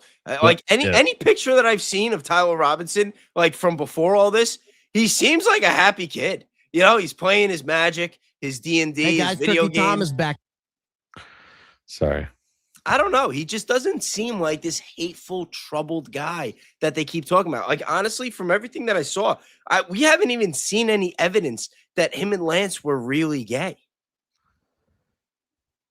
No, that's not meant to be a hot take. I'm being totally serious right now. I know you're right. I mean, I don't need to. I mean, I was gonna play it maybe a little bit. This is of Turkey Tom. He kind of here. I'll give a quick intro for what Baron shows. I mean, this was one of the most high-profile public figures to be taken down in public in decades, and the opposition's fierce.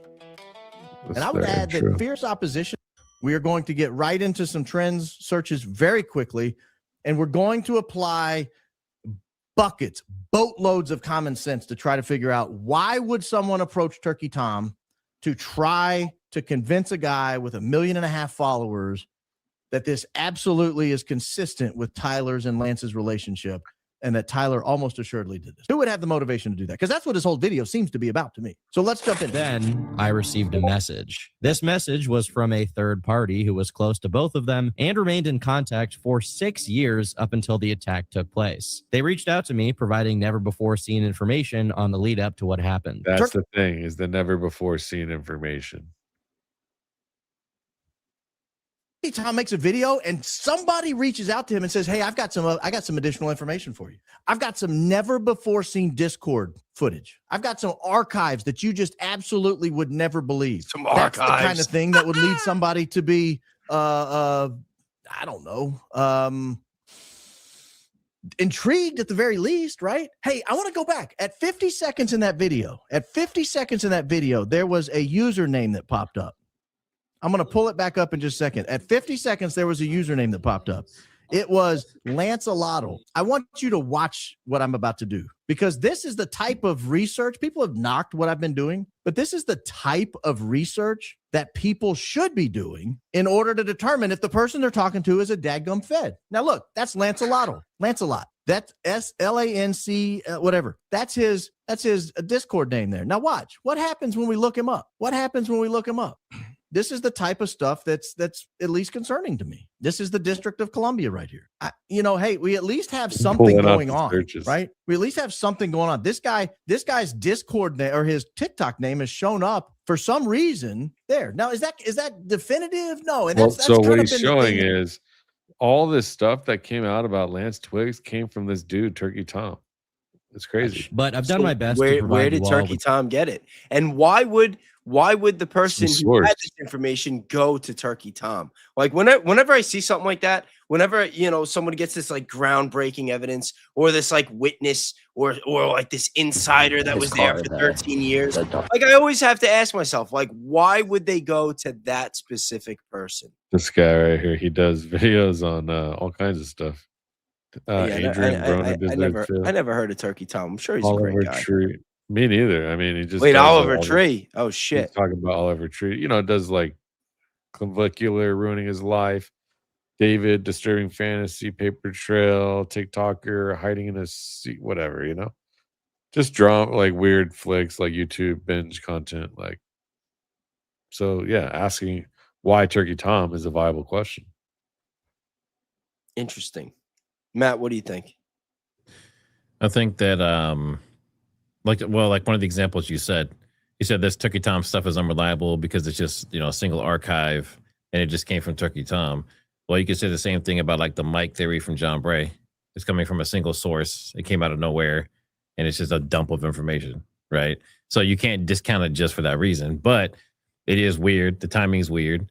The fact that there is so much information, like there's pictures of like hand, like draw, like you have to watch, you have to look at it, Baze. Like there's like a website that was dedicated to it that shows all the different letters, the drawings, like the breakdowns, and like the areas, like there's like nests of like gross, nasty, like 5-6 days worth of food wrappers and shit where like Lance supposedly hung out when he was like losing his mind and having episodes and stuff. I mean, it goes deep. So if it is Fed slop, I think they did a very good job. They deserve an applause.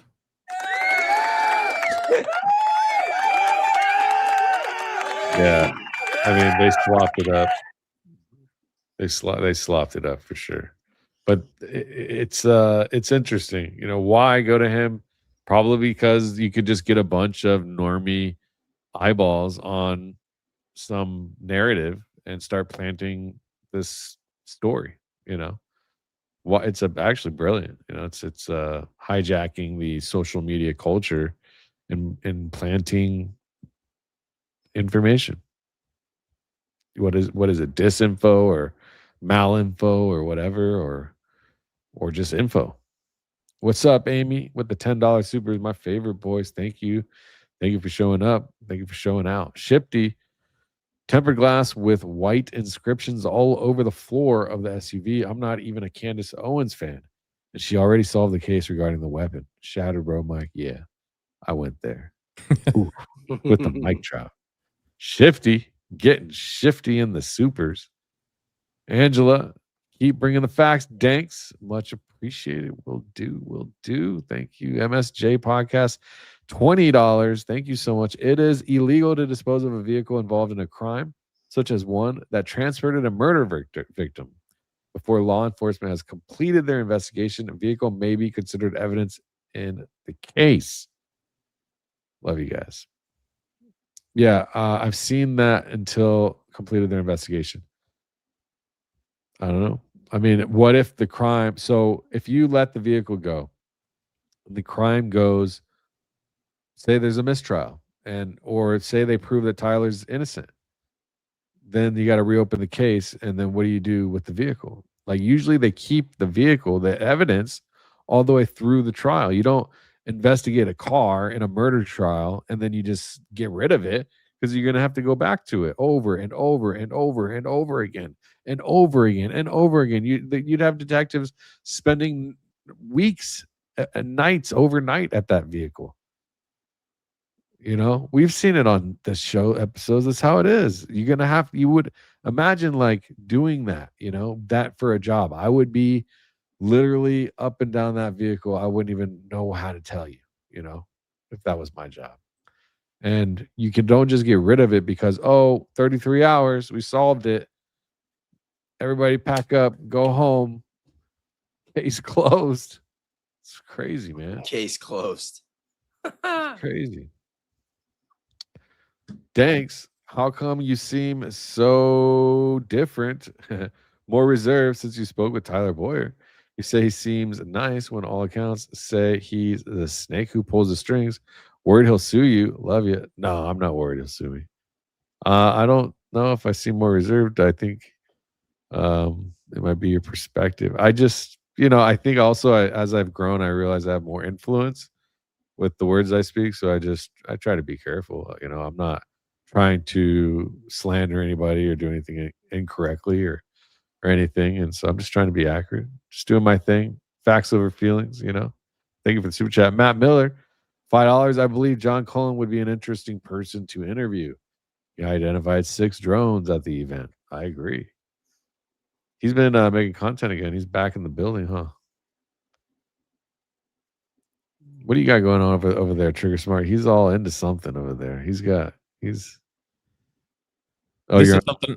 is something I've been looking at for a long time, is how reliable are these Google Trends searches? Because I saw obviously Barron, that's basically what blew up his channel, was the Google's Trend stuff. He was, shouted out by other people. And then like Anna Escobar, she's been using that lately for a lot of stuff too. There was in the Savannah Guthrie case or Nancy Guthrie case, some news station used it as well. They referenced it. So I've been searching this for a long time. Like, how reliable is it? How repeatable is it? And all those all those things. And based on everything I can find, it says it's not reliable at all. So that's why, like, I'm still digging into it even more right now, because I'm just curious. Like, I think Barron even says something about some of the stuff. Like, he's like, you know, I think he said it like maybe last week or something. He's like, I'm gonna see if I can recreate, you know, maybe something Anna Escobar found or something. See if I can recreate that, to see if I can reproduce that search or whatever. But yeah, so I mean, what's your guys' thoughts on it? Have you guys actually tried to search any of that stuff or recreate anything or like dig deeper into it? Yeah, Well, I have. Go ahead though first.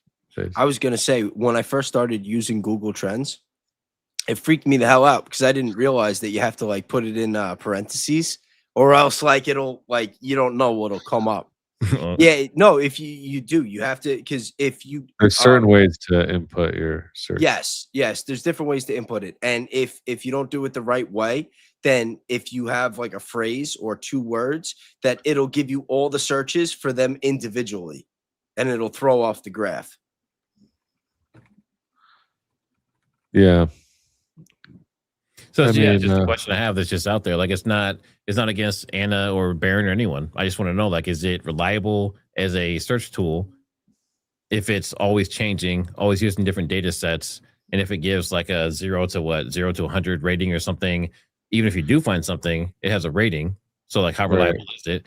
And it was saying that the less that thing is searched in an area, the more likely it is to pop up, but still not necessarily even be accurate.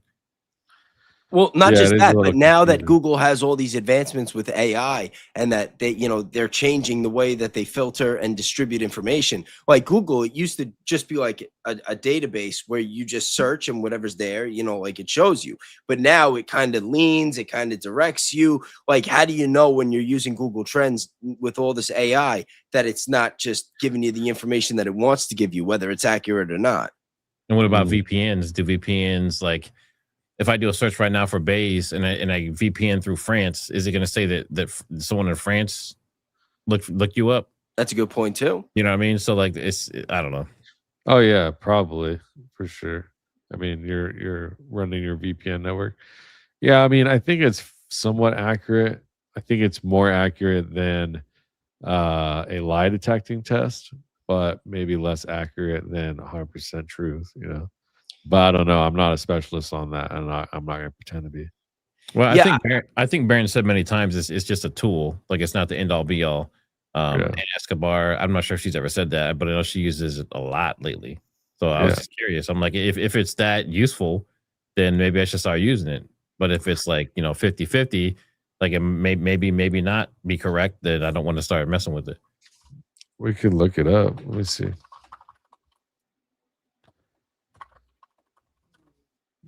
Yeah, so I mean, I'm going to look it up here. Google search is a reliable method of tracking instances on the internet when trying to see who's involved in a, to see search people in locations.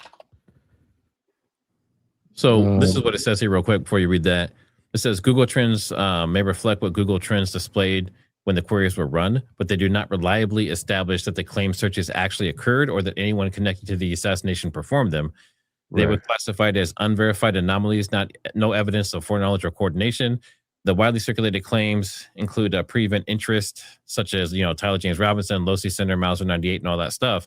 But it says the issue is Google states that explicitly for low volume or virtually non-existent searches, its privacy system introduces statistical noise that can produce random looking spikes. So in other words, if you search for something in a certain area, it doesn't already have a lot of data there, it might spike just because it's, you know, just because there's noise. Like it might not be legit at all. So basically you can have confirmation bias and find whatever you want if you search for it.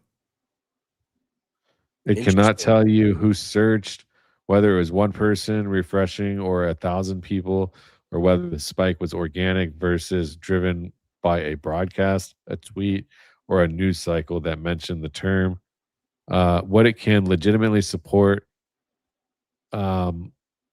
public interest in a term rose in a given window, and that's the rise cluster in a certain DMAs relative to others. So, let me see. Yeah, I mean, it says okay. So basically, to my result, it said no. Google Trends is not a location of searcher tool in the way it gets used on this in this narrative, and you already found the reason yourself. What it actually measures: relative, not absolute. Trend normalizes to a 0 to 100 index scaled against the peak in the window you selected. A 100 in a low volume metro can be a handful of queries. It never tells you how many people searched. Geography is IP or inferred IP, not physical location. The location is derived from IP, account settings, device signals, VPNs, corporate egress, mobile, carrier routing, cloud IP blocks, all misattribute.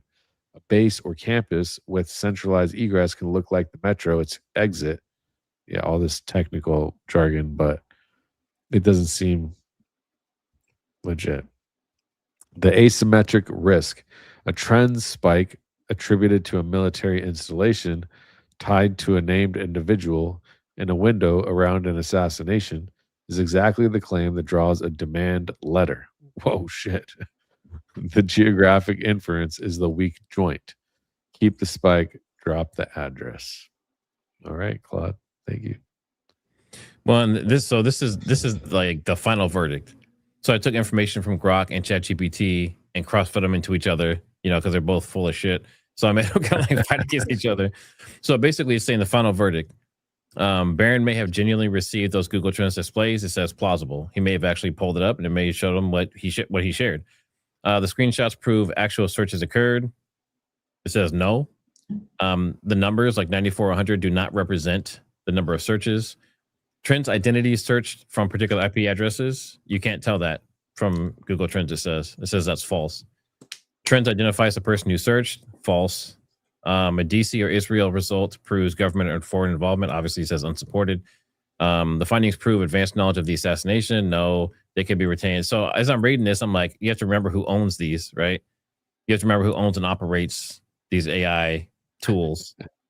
So am I getting a non-biased, set of information? But we both saw the same thing though.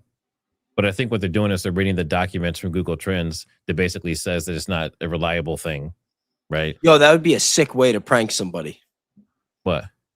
You set up a VPN and you pretend that you're from Benihana's and you just like search a bunch of people. And then all of a sudden you call them up. It's like people especially as content creators. Like, yo, I was looking. You won't believe it. Bro, you're being and fucking. Yeah, so it says this is like the final version, right? I'm such a troll. The most accurate description.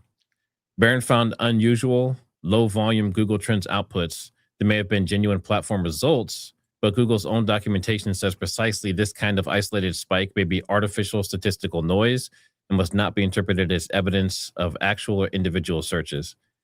So that would go for. Well, ask it what if there's a cluster, same location. What do you define as a cluster? Like a group of people and places. Some show up, some don't, but it's definitely a cluster around date, time, location, and people. According to this, that would still be statistical noise. Somebody in the chat is saying that I'm not going to word it the way they did because they weren't that nice, but they said that advertisers spend billions based on the data from Google Trends, which tells them that they believe that is evidence that it's real. Yeah, people spend a lot, and that is a very good point. I think they could have said it a little nicer, but it's true. I mean, I worked in a long time ago. I sold Google first page placement to sell real estate agent search trends. Like these are that's different though. That's different because what you're saying is the not so nice person in chat. I didn't see the message, but I'm sure it's a dumbass. That's all. No, well, I'm just saying. I mean, say it to my face, bitch. I just gave him the business in the chat. No, seriously though. What it's saying is, that's a different situation, right? Like you throw a comment out there and think it's smart, but you have to think about it from this point of view. If you're looking at for just Tyler Robinson and it will say Uzbekistan, that's one search for one person. That's a statistical noise. That's one anomaly. If you're talking about, I'm Meta, and I want to get a whole region of people, and I want to see all the shit that they're going to buy in that region. How many people buy Sony TVs and stuff? There's thousands or millions of data points for them to use. There's a lot more data points that's going to paint a more full picture. Yeah. It's not even the same thing. But thanks for your comment. You had a little street in your voice when you were giving that response. No, I didn't. You don't normally. I did not. You sounded like you put a little something into that. No. A little spin on that curveball. You don't get to see that side of Trigger on his show. Yeah, I love when Trigger Smart comes on. It's the best. Candace bowed car. It had no blood except smears. What do you mean? I don't know about that. Bowed? Thank you for super chat. Was it showed car? Maybe. Maybe. Pierce, $6.99 Canadian. If anyone wants a good laugh, go watch Bay's reaction listening to Mitch Snow talk about calling Candace regarding the tap bug in his house. Yeah, we should. Yeah, that was great. Yeah, we played that one a couple times. Yeah, that was good. Shout out to Mitch Snow. I talked to him again yesterday. Shout out. Interesting fellow. Yeah, you've been doing some interesting shows lately with some characters, some peoples. Yeah. I got some other interesting ones in the pipeline. Ooh. Get the pipe ready. Light it up. Little T. Hey, coming soon. Blake loves playing with army men until the racism comes out. Yeah, till China shows up. Renee loves pink. $9.99. More detailed footage on Instagram via Charlie Kirk on the ground with security. More detailed footage. Yeah. There's a lot of clips on IG that have shown a lot of stuff. Thank you, Renee. Another Renee, same Renee, I think, maybe. Blake's comment is still up, and the next day, Andrew posts saying it should be okay to use the N-word since it is in rap songs. What? I mean, freedom of speech. Crazy. Yeah, I don't know. I'm not. That's a joke. I'm not black, so I said this morning on my. Wait, you're not black? Danks isn't black? No. Since you're more street than I am. I mean, I am just I'm brown, you know. He's a dankster. I'm brown, yeah. I'm brown. I'm a dankster. One of a kind, one and only. I'm kind of black. But as far as all that goes, though, I mean, the N-word is just a word, right? Yeah. It's not like we're out here being like, "Yo, go pick my cotton, you N-word." That's just, why would you say that? Like nobody is saying that. Someone clip that and ruin Dank's career right now. No, no. Don't say that. That's terrible. Yeah, and tell him that he told Trigger Smart to go pick cotton, because that's what you just did. You just said Trigger Smart pick cotton right now. Clip that. Someone clip that. Yeah, I was about to say that's definitely getting clipped. Hey, I could clip yours back because you just said clip cotton right now. Yeah, but I'm mixed, so it doesn't matter. All right. Well, I'm kind of I am black, actually. My mom's half sister's black. Good enough. Yeah, close enough. And they're from England. I don't feel the need to be like, yo, I'm like 1/20th black. You're on welfare. That's close enough. Is that even legal in England right now? I don't know. Their whole race laws are so screwed up. Yeah, no, we got it good right now. They're giving us extra land, places. Trigger, please. We can smoke inside. You know, white people can't. See, this is how Saturdays are supposed to be. This is what the Saturday show was meant to be. It was like during the week. Yeah, during the week we're supposed to be doing, serious professionals doing real research, real journalistic work, and then you get to Saturdays and you just have fun. You sit back, you talk a lot of shit, you crack some jokes, maybe something a little controversial here and there, Bust out the pita bread and baba ganoush, some tea. What? Some tea. Is it against YouTube rules and all that stuff to have a drink while you're on stream? No, I mean you're just drinking water and soda and stuff, right? I drink coffee all the time. You're good. Yo, all I know is I'm not drinking on stream anymore. I was streaming with Kelly once, and I was drinking whiskey, and oh man, did I get myself in trouble? I talked all sorts of shit. I know you guys know what I'm talking about. I got a bottle of scotch right behind me. Yeah, no, those days are over. Those days are over. Why you want to have a drink? Here, I'm gonna read some super chats. Charlie's death is now the greatest litmus test. MSJ podcast. No. The greatest litmus test is, was, and forever will be COVID. I look to see if I have a glass, but I don't. It's in the running, though. I'll give you that. Bella Blue, Texas, $4.99. First of all, love all three of you together and alone. Ooh, alone and together. Bays trying to get you alone, Bays. But love your voice, insights, and passion. Wait, you had your doubts about me? What? Maybe she watched the stream when I was drinking the whiskey. AUTGW. What? I don't know what that is. Love to y'all from Texas. Thank you. Sounds Thank you. racist. Bays, you just got your you got approved, it looks like. A Barnes, $10. Good to see you. It's the surveillance state versus us, and I don't know you. Here's $10. Oh, someone's saying share my supers. Thanks. Are you reading my supers or just? I'm just skipping reading them. I'm just reading them. Just reading them. All right, I gotta start paying Just attention. going through. Yeah, no, I'm not gonna be here for 4 hours. What is it? The paper clips? Yo, Danks just read 'em doesn't all. get it. He's just trying. No. I don't play that. I don't play that. You guys will be fiddling. I know when I'm streaming with Nate, I gotta like pay Who's attention. this? It's like, oh shit, they're Whose reading one supers. is this? Oh, it's not mine. Oh yeah, here. This is mine. It's mine. No. Well, no. I'm usually on top of them. Trigger Smart's on top of them. Nate's on top of them. I'm not gonna say names about who's not. I'm crushing it over here, you guys. That's why I keep it. This is I know. I professional have such a small following when I was streaming with Nate and Trigger Smart, and then like you or Jesse would have to like dip out early. I'm like, oh, don't worry, I'll read there. It's like this way I can like Yeah, pretend I I'm at super some chat. read. Yeah. Otherwise, I'm just sitting there for 2 hours.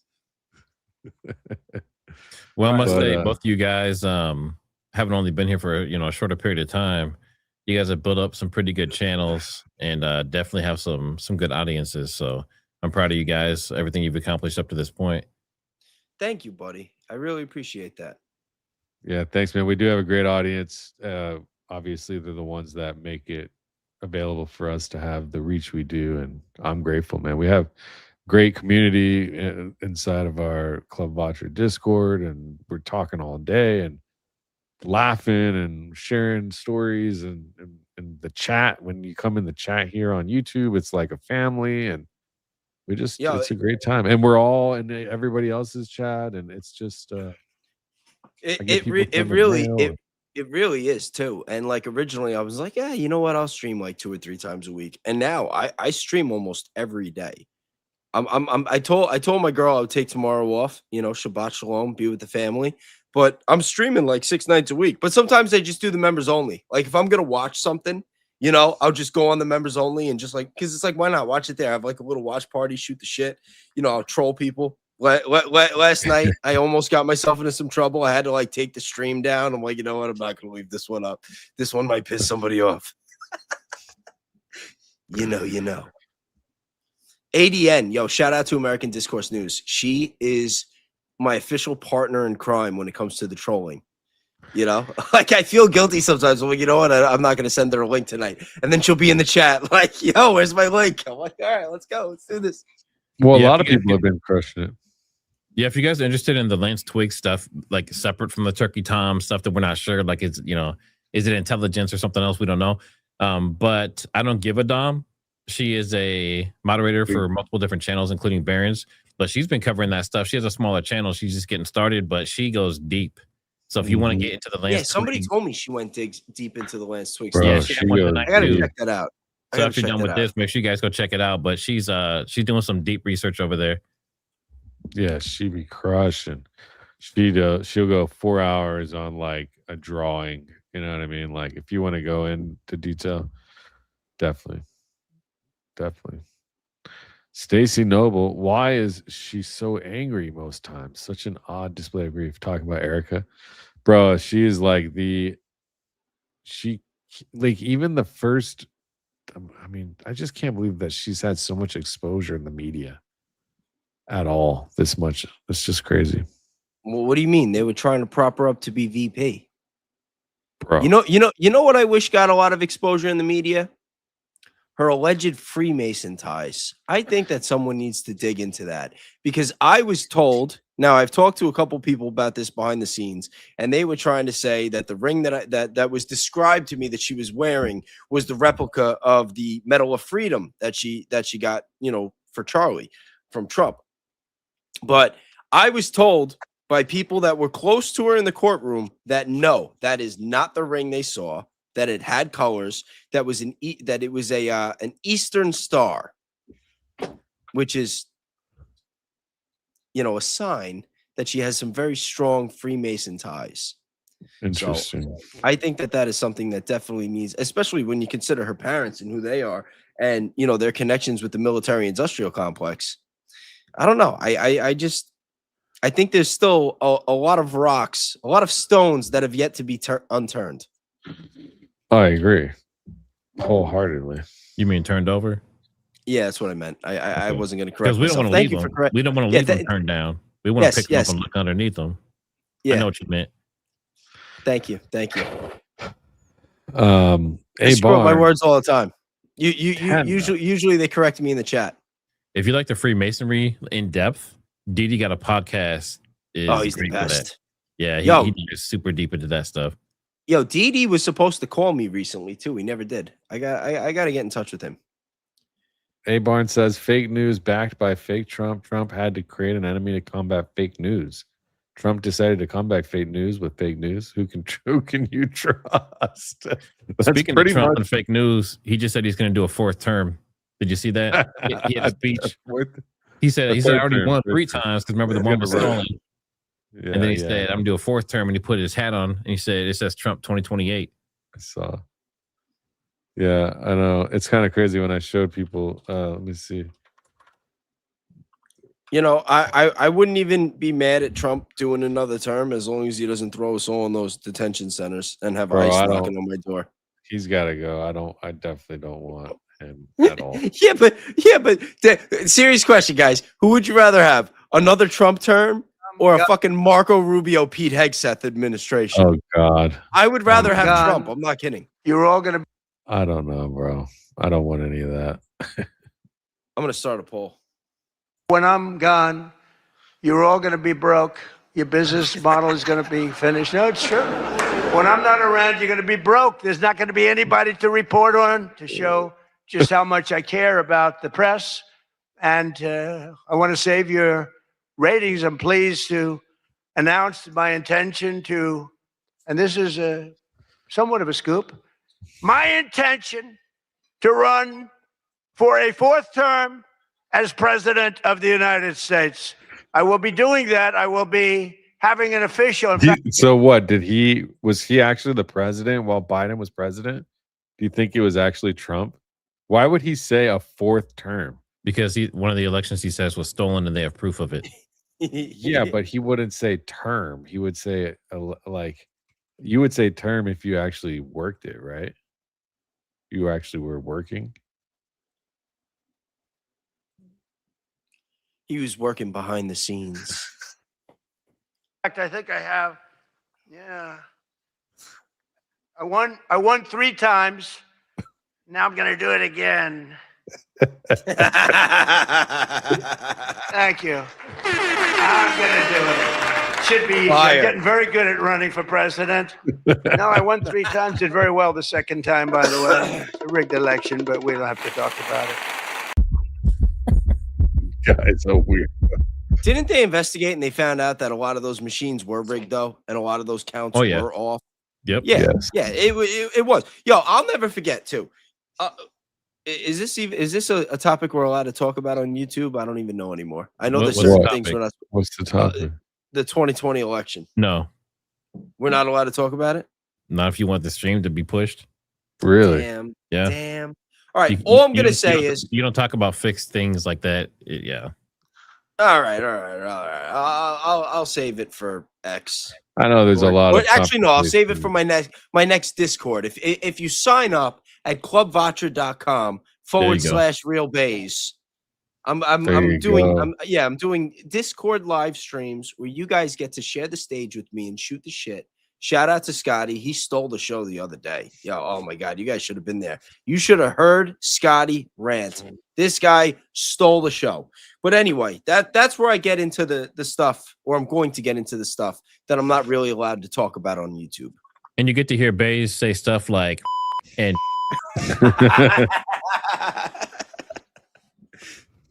and if you want to hear Trigger Smart say that kind of stuff, you just got to wait for him to come on my stream. Just don't tell his fans. Yeah, we I'll have put all a the same banner audience, for I you. think. I'll put a Trigger Smart, banner for you your there. fan base is going to see you on my show, and it's going to be like you shit on Candace Owens. They're going to call you a traitor. They're going to be like, what are you doing with that guy with that foul mouth? It's going to be like, actually, I'm not even going to say this one out loud, but there was somebody, one of the individuals that was on our poker night was catching a lot of hell in the comments for hanging out with us. Who would that be? I'm not going to say it out loud, but I'm sure you know. Why? Or would they Because catch flack for? because we are a bunch of low IQ degenerates No that he way. should not have been hanging out with. Okay, maybe we are. I was going to defend myself, but I think you're right. They chose Utah for this to happen. Bonnie might be right. There's a lot of strange. Bro, Utah stop reading laws. mine. I still don't understand weight versus sufficiency. Thank you very much, Awakening. See, I'm paying attention now. Okay, buddy, slow your roll. Winter Mute 6729 Danks 910 Grandma's in your inbox. X inbox. Okay. I'll take a look. Let me screenshot that so I can check it out. I Thank know you. I'm not low IQ. It was the wink joke. Thank you, Winter Mute. I will look into that tonight. Julie, $9.99. I don't know if that I've ever been so frustrated in my life. I just want the truth for Charlie first and foremost, but also for the future of our country. If they get away with this, where will it stop? Julie. Very true. Look, I agree, man. I want truth too. Unfortunately, I'm going to be honest with you. We're never going to find out what actually happened. I really don't think we'll ever find out. We'll get No. close. We're gonna get to to the bottom of it. Don't worry. I hope so, but I we'll don't never care get if I an have to work with admission. Paramount Tactical. I'll find out what happened.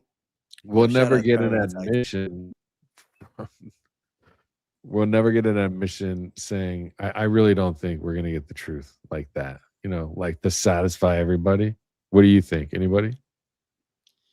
I think it's JFK 2.0. Now, Baze, what'd you say earlier? You said something about Candace from me being on your stream. What was that? Oh, I said that if your fans heard you the way you talk sometimes on my stream, that you'd be catching hell like you shit on Candace. Oh, like I shit on Candace. Yes. Okay. Yes. I just want to make sure you weren't saying I was shitting on Candace. No, and nobody thought that. Everybody in my chat was saying we love you, Trigger, after that. I did not pass excrement onto Candace Owens. No make it excrement very past clear. me. Now, just out of curiosity, Baze. I got him going. So, well, you just mentioned Gary again, Paramount Tactical. Yes. So you did that back and forth with him for like what, 4 hours, 5 hours, or something crazy. Yeah, 4 hours, 45 minutes. So what did you get out of that? Like what's your takeaway from all that? What was my takeaway from Paramount Tactical? Yeah. It's funny. I was actually talking to him today because he wants to have me back on and Part have two? it. No, he wants to moderate me debating somebody else. But I'm not okay. sure. There's still some things to be ironed out. I still got to talk to some people, decide if I'm going to do it. But see, the thing with Gary is all right, I'm going to spill the tea a little bit. So Gary seems to have a very, very personal grudge with Candace, Ian, and Baron.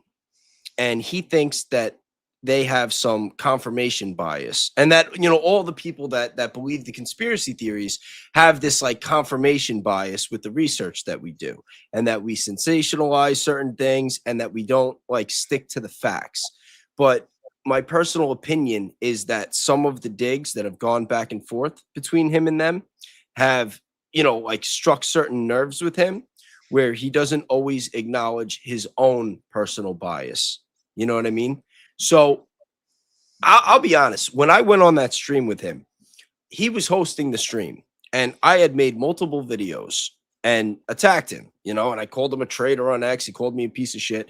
So, we had a conversation and we talked about having that debate in good faith and keeping it respectful. But in the back of my mind, I'm like, yo, this guy's going to pull some shit. You know what I mean? Like, I just in the beginning, I'm like, all right, if he does, he does, whatever.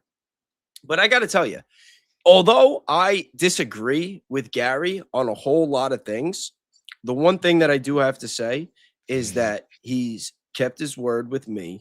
He's been respectful with me. And that when I'm respectful to him, we can have debates and we can have discourse that doesn't have to get nasty.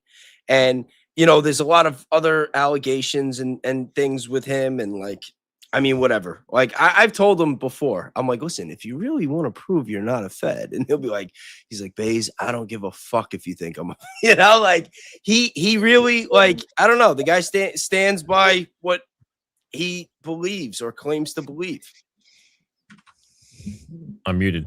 For people that don't know too, Gary's the reason why a lot of people who are looking into this investigation even got started, including myself. So at the very beginning, he was just looking for, I think the first thing I saw was the bulletproof. He thought he was wearing some kind of bulletproof armor, right? And he thought that maybe bounced off of it and went up into his neck. That's when I first saw him. And I think that video got 1.5 million views or something insane like that. And a lot of people have talked to him and been in contact with him since the beginning. And then at some point people say he shifted, but he's also got a lot of new information. So, and I know a lot of people on supposedly, I guess, our side of things. This is interesting too. A lot of people on our side of things who were like, oh, he faked it. 100% it's the mic. No, he got electrocuted. It was a drone, right? They're starting to shift more towards well, if there is evidence that says that it was the official narrative, then I'm open to it, but they got to show it.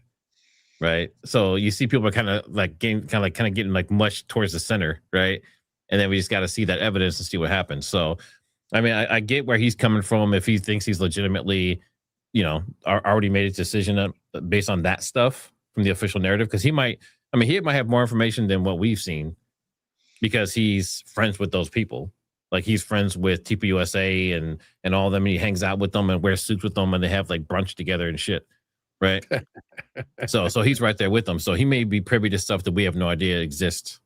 We don't know. But it's interesting. The fact that he's willing to have those conversations, you have to at least give him that. There's a lot of people who won't even waste the time, people trying to debate other people and they're just nope. And people on X have been doing spaces, at least for 8 or 9 months, these spaces where people just yell back and forth. They're so married to their theory that no matter what anyone else says, that they just fight back and forth. It's if you want to be entertained for hours and hours, that in a debate that never goes anywhere, just go to an X space anywhere and just listen in. Yeah, no, those X spaces are they get pretty interesting.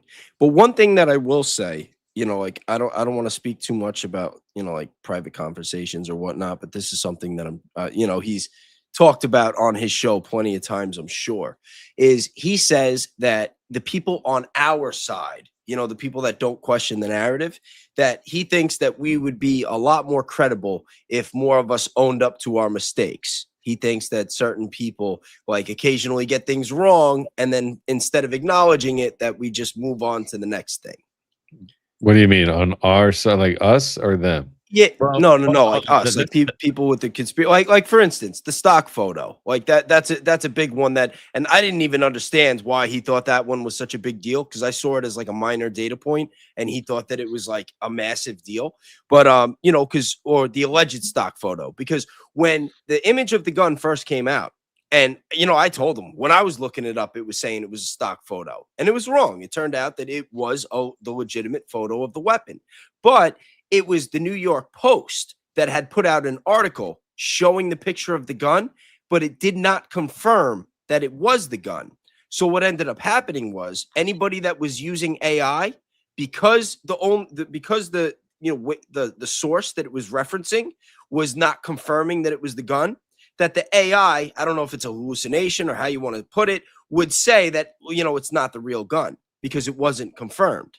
So because of that, a lot of people that were doing research, myself included, were led to believe that it was a stock photo because we couldn't get confirmation. And that was the direction that the AI was leaning in. Right. Does that make sense?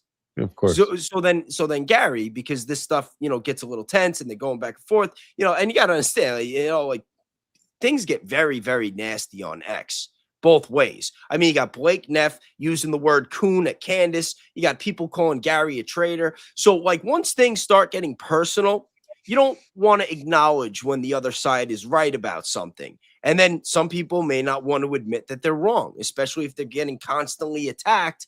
Like it makes the whole situation very, very messy. And that's why, even though I take a lot of heat and criticism for talking to people like Gary, I think that it's important that we just take a step back and just remind ourselves that we want the truth and we want justice. And the way I see it, everybody's going to show their colors in the end. Everybody's going to tell you who they are in the long run. And if you really want to find out who people are, the best way that you can is to interact with them and get to know them better. When I always say truth is truth, regardless of the source. So there's been two things that I've had corrected by Gary and Rage Brownson that I looked into and verified, and they were correct. And I corrected the record. So, you have to be open to all information, not just information that confirms what you think already. 100%. I agree. I mean, no, for me, it's not about being right. It's about being correct. And it's not, I don't have any desire to be just right in my own mind. That doesn't nobody any good. It doesn't mean no good. I mean, at the end, we didn't read this. What is this?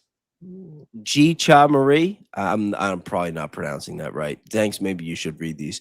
Lance is a very masculine furry. Yes, he is. And a very creepy one at that. But one thing I want to say real quick before we keep going through these supers. At the end of the day, and I feel like it's not about being right or wrong. It's just about being on the right side of things in the end. Like if somehow it comes out that there really is a mountain of evidence, like if all of a sudden we get to trial and we start seeing like real evidence, the evidence that we would have hoped to have seen. Because Matt, I mean, you tell me, if you covered this for 5 days, and I know that you weren't just doing it for some kind of confirmation bias. You're one of the most objective people that I've ever met, especially when it comes to this stuff. So if you'd have seen like actual 4K image of Tyler Robinson, and the DNA evidence was a little less circumstantial, and it seemed a little bit more credible, and there wasn't a 223 round found on a separate roof, would your opinion publicly have shifted? Or your opinion overall have shifted on the story with who assassinated Charlie Kirk? Yep. Right Mine away. too. Mine too. And that's why I got so mad. It's because like all these months of them hyping this up, like it's an open and shut case, and you got all these people assuming his guilt, and then they brought what they did, and it's like this is it. It's right. like personally, I expected more. And it's just really disappointing. I would rather. Go ahead. All right, I'll just end it at this. I would rather have them presented the evidence for this to be an open and shut case and have to just make the video saying I was wrong and explain why I believe that what I did and how I changed my mind than to be in the position that I'm in right now. Someone asked me real quick. I just want to cover this to make sure. Wright and Burton said, what two things did Gary from Paramount Tactical and Rachel Brownson bring to my attention that I had to correct? One was the fact that it was a stock image. That was the first thing. And the car? That's something that I believed as well. And I corrected that. The second thing was that the safety could not flip past the scope. And then they pointed out that obviously I already knew it was synthetic. I knew it was sporterized. I knew it was aftermarket parts. I knew it was switched over to a 30-06 barrel. So I knew all that stuff happened. So I also knew that there was other variations of safeties, but I didn't know there was one that you can flip up and down just on that same side. It doesn't have to go past the scope. And there's also low profile ones that can flip past the scope. So I had to correct that as well. So initially I was saying that that gun couldn't be fired in that position. And then after I saw all this stuff and verified it and saw the parts and the actual part numbers that you can order, I was like, oh yeah, okay. Well, it could be shot in that configuration. So that was the two things that I had to correct. Yeah, there was another one too that I haven't gotten definitively confirmed, but if I do, or if somebody else can, please let me know so we could just clear that one up. Is the one with the multiple spoilers in the back of the car in the image of the garage? Because again, it was Rage Bronson who had posted that something with the cameras with like the fishbowl lens, that it could distort the image and that it could have made the front look a little bit different. And it could also have made the back look different, and why it would have looked like there was more spoilers. But again, that, as far as I'm concerned, is still a theory. I haven't had like definitive proof one way or the other. On that same video, in that same time, though, there was also, remember when we first looked at it, and I think Baron covered this as well, was on the front there was no license plate, carrier thing and all that. But one of that crew on that side, on Gary's side, they did a video that if you go past that scene into the rest of the video, then you can see that, like, based on the way the camera was and the reflections of the sun and everything, as it starts to turn away and it starts to like almost leave off the camera edge, you can see the license plate cover. You know what I mean? So it's like, if you just take if you take a snapshot of anything, you can have confirmation bias in what you believe. You have to look at everything in its totality to make those decisions of what's actually going to be real or not real, right? At least as real as it can be. So that's why, like, we have to be really careful. If you have a certain theory or something you believe, so much so that you're pushing away everything else, you're doing a disservice to yourself and to Tyler Robinson and whatever else, even Charlie Kirk, right? But Tyler Robinson is guilty, he's guilty.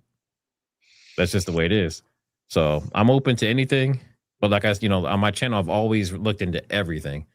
I had Al Geist on, I've had John Bray on, I've had a variety of different people that have completely different theories, and I want to look into everything. I want all the information. What's with John Bray? You've had him on multiple times. Mm-hmm. You've just done the off script episode, which is great. What, from watching him and being and talking with him, and what is it about him? Are you attracted to his explanation, and what is it exactly? Is it the shape charge without a weapon, without a bullet or anything, or what is it? And do you identify with that? So first I'll cover why I identify, and then also why I keep having him on. So I identify with it because, depending on several things, but based on a lot of things that we've seen leading up to this, including what Candace has shown and everything else, it seems like there are a lot of things in place that are questionable. They could lead that direction, right? Like the particles in the bottom of the car, the way the shirt moved, all the strange attention, and how many people changed hands putting the mic on, and just all that stuff, right? So all those things first. And then the reason why I keep having him back on is because I want to know how far he's gotten with his theory. Because there was one point where he said it was like the magnet that went up, it hit him. And I don't know if you guys have seen, but I did a whole video before I ever had John on, where I covered the whole mic theory before I even knew who was talking about it or what was going on. And I showed line of sight and all that stuff too, using I had like a rod that I stuck through my shirt, was doing all that stuff, just like he did. But the reason I keep having him on is because I want to know how far he's gotten with the theory. There were a couple of things that he told me initially, like that, the magnet going across. And I pointed out that the shirt folded over and the magnet, like it was behind it. It wasn't like gone. So I was like, well, if something happened to the mic, then why the hell, when it flipped back over, can you see the edge of the magnet on the white shirt? Clearly it's still there. And it's hooked to something, because the magnet's not just going to float on the surface of the shirt. So like stuff like that has made him have to keep digging deeper and finding more stuff. And then, initially when you said it was like the necklace that went up into the neck or whatever it was, and then people were looking at it, they're like, well, it looks like something blue, and it looks like it's rectangular. It doesn't look like it was like a dark shaded, like it was like blackish blue, So he went back and started digging into that, and then now he's saying, like it's the circuit board. So part of the reason is why I just like he seems like a cool dude. He seems very genuine and legitimate. He seems like he's truly doing this because he wants to help out and that kind of stuff. I don't think he's doing it to like grift or anything, as far as I can tell. I mean, I could be wrong, but he just seems like a genuine person. So in addition to that, the fact that I want to know where he's at with it. What is he tested? What's the new information? You know, all of that. And obviously, you know, Candace, I don't know what she thinks about him in general, but they're in communication. So, you know, she doesn't just talk to just anyone. Yeah. Is there something there? I don't know, but I find it interesting. Isn't it amazing? And this is one of the most fascinating parts about this whole case and this whole investigation is that you have so many different people that see the same exact event, the same exact evidence, and they come to over a dozen different conclusions about how he was killed, who was involved, who wasn't involved, if there was a cover up, how there was a cover up, you know, like what's evidence, what's not evidence. You know what I mean? It's like we all seen the image, you know, of Charlie getting hit, and you have somebody like that's sure that it was a lapel mic, that's sure that it was a necklace, that's sure that he was shot in the neck, that's sure that it was the camera behind him, that's sure that the whole thing was staged and it was just It was shot in the trunk and that. So many tears. It's amazing. It's amazing. And the fact that, you know, our side, you know, the people that don't trust the narrative, like we have so much discourse on our side, like the people that don't believe the narrative, that don't believe Tyler Robinson did it. We have so many people disagreeing, you know, as far as whether it was this or whether it was that, you know, you can't be surprised when there are people out there that do think that he was shot with the 30-06, especially when there is a certain level of evidence. We all believe at least one thing is the official narrative is not true. Yes. Tyler Robinson solely and by himself did not plan and kill Charlie Kirk on the shot from a 30-06 on the Low C Roof Center. Nope. No. Yeah. Not going to sell that to me. Yeah. Now we may find out that he did take the shot and he did kill him, but he didn't do this alone. There's no way he could set all this up on by himself, even if it's just Lance. There's no way. Right. Allegedly. No, definitely not. Not in my opinion. But one thing I just want to say about this, because I know Danks looks like he's ready for bed. But the one thing I want to say about this is there's still people to this day in chat that say that it was like a laser beam from the moon that took out Charlie. That was Gary's other theory. That was number 2. I know, but check this out. And there's people that still say there was no blood, right?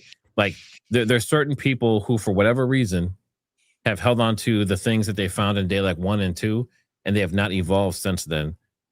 And it makes our side, as they call it, look bad because you have some people that are, you know, spitting the same old stuff that's already been disproven. Like there's clearly blood. There's about 100 different pictures that have blood on the platform. There's blood on the ground. I saw one recently where there's actually drops of blood heading out to the cars to carry him out. There's pictures from Charles McClintock Wilson where you can see blood dripping down from Charlie as the security team is carrying him, right? There's definitely blood, but people still say there's no blood. So we need to move on from that. We need to move on to like what would be like phase 1 million by this point, where everyone needs to get on the same page of the stuff that's already been proven or disproven and keep moving forward. Yeah, I mean, what's interesting though is I'll say because I had watched the footage back again recently, and it felt like there was more blood now in the footage than there was on day 1. Is that it's probably just my brain playing tricks on me, but could you use Claude and search for unedited or unchanged videos from like day 1 or 2 versus now and actually compare them? Obviously, you probably could. Yeah, it would be a mission. Yeah, you'd have. You know, one thing that I do want to add before we finish these supers and wrap it up, that regardless of what happened to Charlie Kirk that day and who was responsible, one thing that does not change is the way that it was handled, from UVU beforehand to the security team on the scene, to everything that Erika Kirk and TPUSA has done and said ever since. You know, because, you know, like I said earlier, even if Charlie survived, I think that seeing what Erika has done and what Andrew Colvette and Blake Neff and just the way that all this is played out, that it would have killed him. Because the 180 that TPUSA did between turning, you know, not supporting Thomas Massey, not speaking up for the release of the files, not speaking out against the war, not speaking out against a lot of the crap that we've seen, you know, doubling down on the support of our not so greatest ally when it's very, very clear, especially now after the most recent text messages that Candace Owens released, that he was stepping away, that he was backing off of the cause. And there has not been any acknowledgement about that. All they've done since day one is make excuses and toe the party line. You know, like when Charlie Kirk was running TPUSA, he was the influence. He had the power. And then when he got killed, it created this power vacuum in TPUSA. And, you know, it was the Republican Party that took that power. So instead of having Charlie Kirk, who was an influence on the Republican Party, you have the Republicans who are influencing TPUSA. And I find that to be disgraceful. And I think that Erika Kirk should be ashamed of herself and she should just step down already. Because every single day that she continues as CEO and that TPUSA continues in the position that they're in, that it's just shitting on Charlie's legacy more and more. And it doesn't matter how many times they roll her out on TV and try to like act like she's a star or she's a celebrity or, you know, prop her up. It still just shits on them even more. Well, the other thing is she actually acknowledges that people don't identify with her. She said it in an interview. She said, I get it. People don't, you know, connect with me or whatever. She's like, I understand it. So she knows that's going on. So I don't know what their long-term plan is. You know, like even if she's not this evil, horrible, terrible person, people still don't identify with her. So what's their long-term plan for what they're going to do with TPUSA and the leadership? The other thing I want to say too is I can't say a lot about this, I guess, technically, but a lot of people, different people, like including you guys, have all talked to different sources. And we've told those sources we would keep them anonymous and protect our identity and that kind of stuff. And the information that they've told us, some tell us in confidence and we can't tell anyone else. So what you have is you have 100 different people that have, you know, possibly hundreds of different sources that aren't sharing information with each other because they've been asked not to, all trying to get to the finish line together. So it creates a lot of confusion because there may be something that Baze knows, but he can't tell me because he promised the source he wouldn't, and vice versa. So it's very interesting. Yeah, but I think if there was like anything mega serious, that would get tossed around to the right people. Don't you think? There's a lot that's major serious that I've heard recently from many different people, and it's not being tossed around like that. It's not like, because there's certain, you have to protect the person. You have to protect their safety and everything. And there's people that are way too close to this that if they got exposed, then they're in danger. Triggersmore, who have you been talking to? I can't tell you. About my sources and about my secrets. Oh, no, I'm just kidding. Wow, shots fired. Where's she been? I thought you were gonna have her back on. She's around. Okay. Yeah, she's feisty. You two together, you know. Yo, she's like a female version of me. You guys should just start a show together. Oh, I wish. Have you asked? No, she's got her own thing. She's got yeah. Shout out to Lala. Shout out to Carmen. New Black America. That's what it was. New Black America. Yeah. Anne Marie with the $20 banger. What's up, girl? She crocheted my baby boys. Oh, you laugh when I say stuff like that, man. That's what I'm saying. You're blacker than everybody else. I mean, I grew up. I was raised in Memphis, and I grew up around a lot of black people, and then kind of the culture up in the high school, and then I moved. When I was in San Diego, I was hanging out with street people. You know, it was just, then I was on the street, and that was different. But Anne Marie, what's up, guys? A bit late, but I'm here. Good to see you, girl. Welcome back. Good to see you. 6 months as a member. Wow. Time flies, huh? Sarah, the Turkey Tom stuff isn't new. No, definitely not. It's like brand old. But on that though, a lot of old stuff is being recycled and it's being seen in different ways. New information is coming out from it. So it's still important to go back and look at all the early evidence. Always, yeah, do that all the time.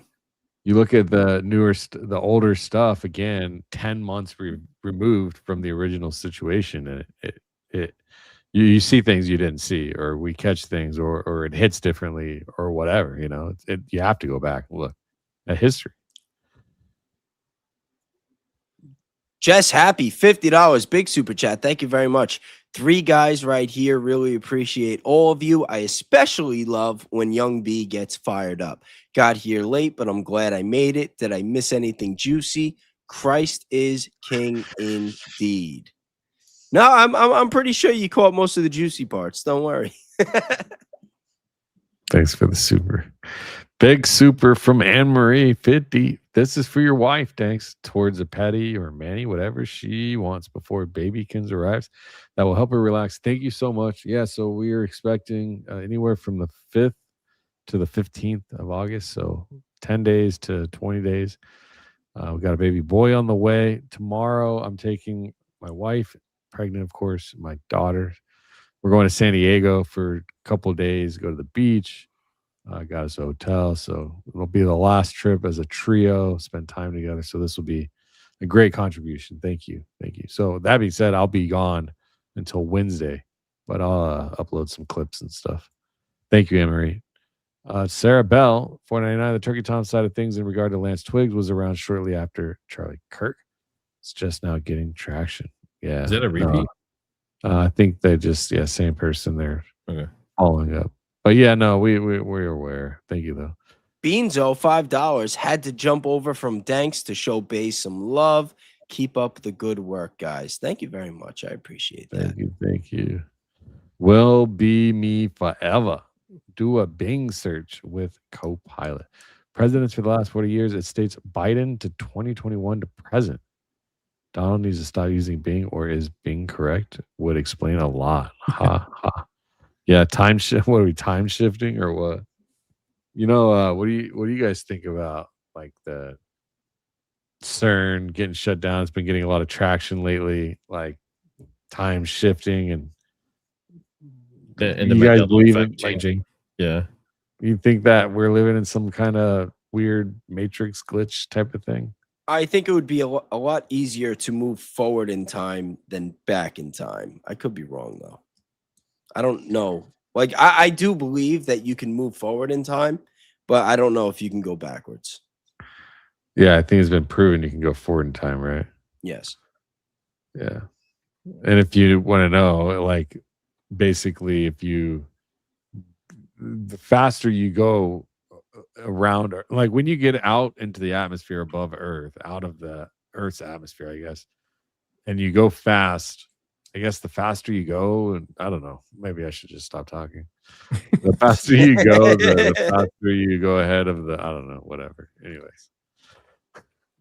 Earl's daughter. I came across a young attorney, Nick Brooks, covering the Charlie Kirk case, first balanced, then started addressing Candace Owens' claims was slop. Interesting, his law degree is from Rutgers. Lance Twigs is Rutgers Sweats. Oh, Rutgers Sweats. Interesting. Yeah, I mean, there's going to be all kinds of people covering the case. You know what I mean? So I've seen some interesting people with degrees or saying they're lawyers. And Cassidy Creations, $5. Thank you very much. Cassidy's one of my day ones. Thoughts on Barron's response to SC about CK sending a dead man switch to CO? He basically said it didn't help. Who's SC? He was talking about the dead man switch to I thought they were talking about Andrew Tate and all that, or no, that was a different situation. It's SC. I don't know who SC is. Snapchat or Super Chat. Oh, to a SC. All right, response to a super chat. Good, good thing you're here. About Charlie Kirk sending a dead man switch to Candace Owens. He basically said it didn't help. But if he did, wouldn't that have come out right away? Yeah, I mean, if there was a dead man switch with info, we'd have it already, no? I would hope Or so. is that why they keep saying, wait till Candace Owens comes back? Well, she's back, right? So Well, what is she's been hanging on to a lot of stuff, and she holds back a lot of stuff that she wants to let out because it's not the right time yet. I'd be curious what she's got held back. That's for sure. That's what I want to see. I think we all do, right? Renee, 1999, big super chat, 1122 on 723. Andrew Colvett posts, if using the N-word is a crime, then every rap song and every cookout at a black family's home is illegal. Or is this just more anti-white justice? Not from Renee in Pink, but she has a great name. I mean, yeah, I hear you. I think that's just stupid. I think that the N-word blacks, they get the right to say it. It's not, I don't know. That's just how it's been. I guess it's. I think like that we've spent way too much time and energy worrying about the N word. I'll tell you that for sure.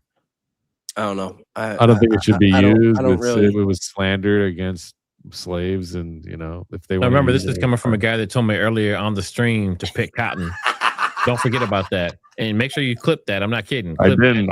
You're putting words in my mouth. I know. I don't spend any time thinking about the N word, but also because I haven't even had any time to listen to music in the past couple months. I know. All I do is all I do is read. Yes, master. Yes, master. Thanks for the super chat, Renee. $5. We love Trigger. $10. Madeline is the New York Post reputable. I don't think reputable. reputable. Listen, bro, same thing. I have an old screenshot of an article from them stating some of the text messages, Tyler and Lance, were at 2:55 p.m. and fewer than 3 hours from the shooting. Well, I don't think that any mainstream media source is that reputable. Did I say it right that time? All right, good. Decent. That'll score like a 6 point. My enunciation sucks. I mean, I think that's I remember something like that as well. I mean, they're gonna have there are a lot of that sensationalistic type of journalism, right? So it's some of it's true, or a lot of it might be true, but it's got its twists and turns to it that make it like sensationalized.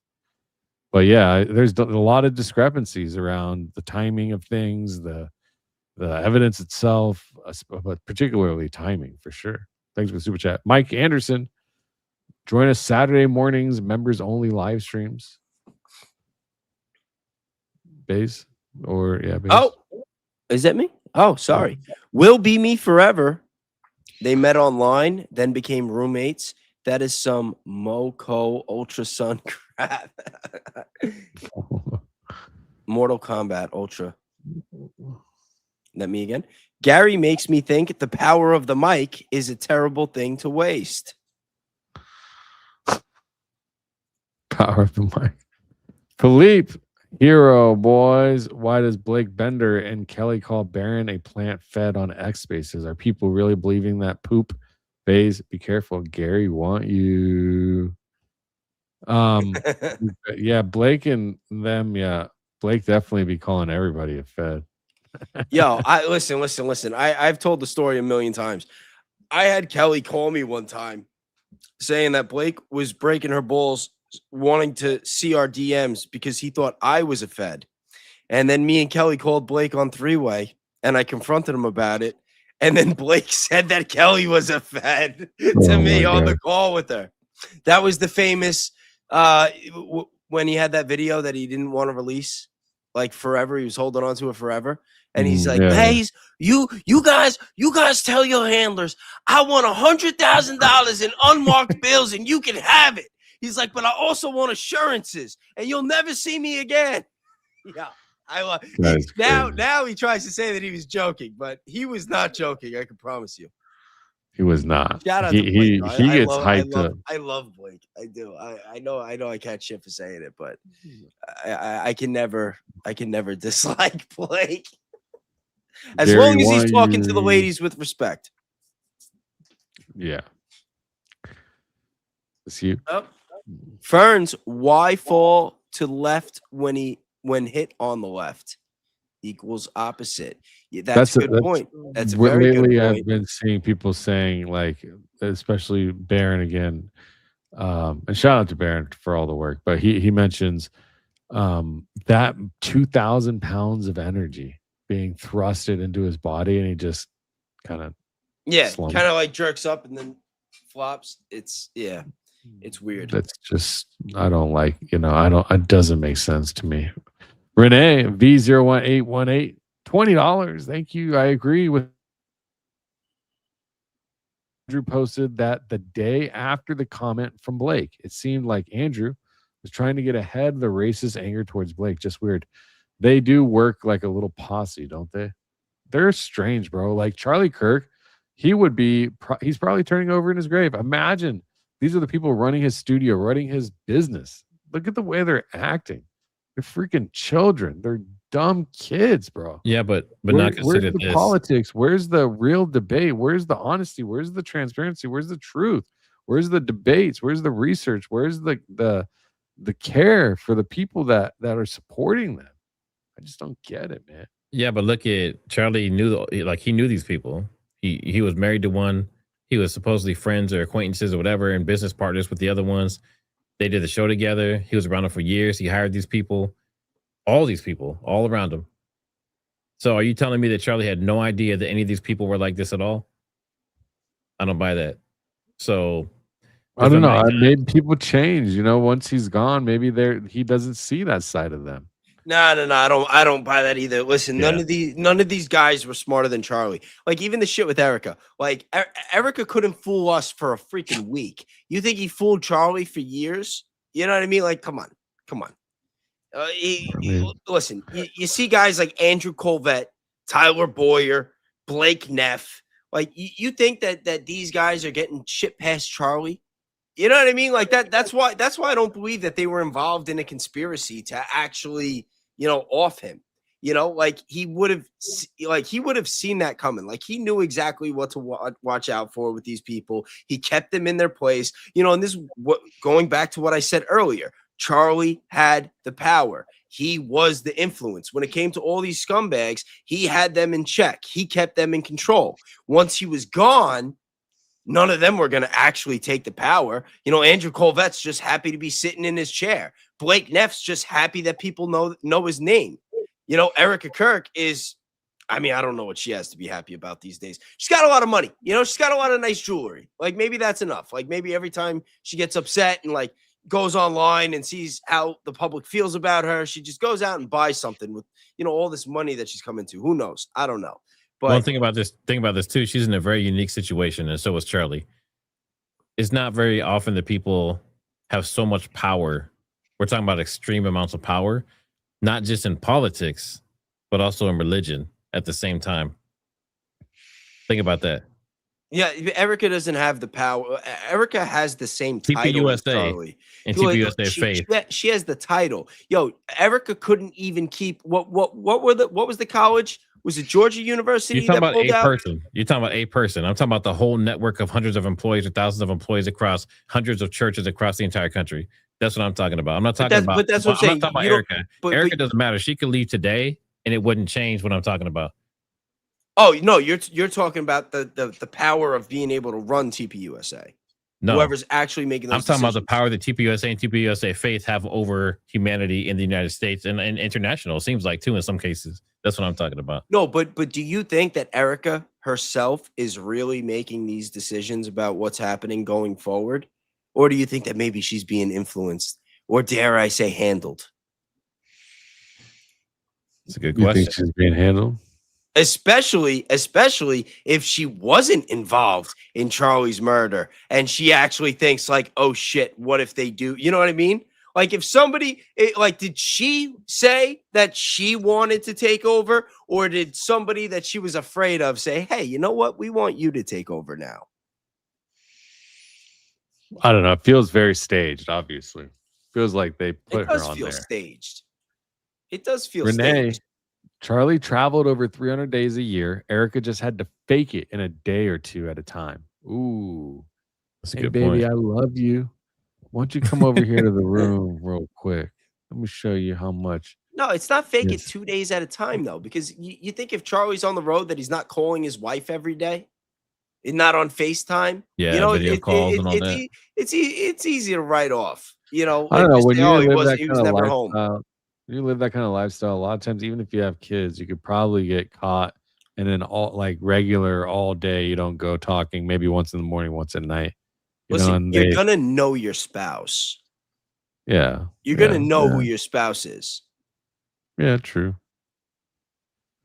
That's true. SW, $10. Hey guys, is it possible that they are afraid for their own safety? Maybe they're all in something they can't get out of now. How else can you explain the blatant change stance of the company? I think that's the case for a lot of them. Yeah, just to some degree. Yeah. You know, did you guys see that audio recording that Mikey McCoy sent to that older woman? It was like creepy as hell. Yeah. No. What are you talking about? I thought didn't I pull it up last week? Oh, yeah. Yeah. Okay, I remember what you're talking about. I forgot about that. Yeah. Yeah. I mean, yeah, but why would they be in this situation? You know what I mean? What do you mean? Why like if they were working at got it, TPUSA for all these years and then all of a sudden Charlie's dead and then they're going in a completely different direction. They have people from high up saying like, yeah, this maybe new game plan, guys. You know, Charlie we're not Shield. going to support. Yeah, we're not going to support Thomas Massey. We're going to support the other guy. We're not against the war with Iran anymore. Yeah. Remember we were talking about organizing all these young conservatives to talk about the Epstein files? Scratch that. And everyone's just like, okay, I guess. Yeah. Here's your script. Read it.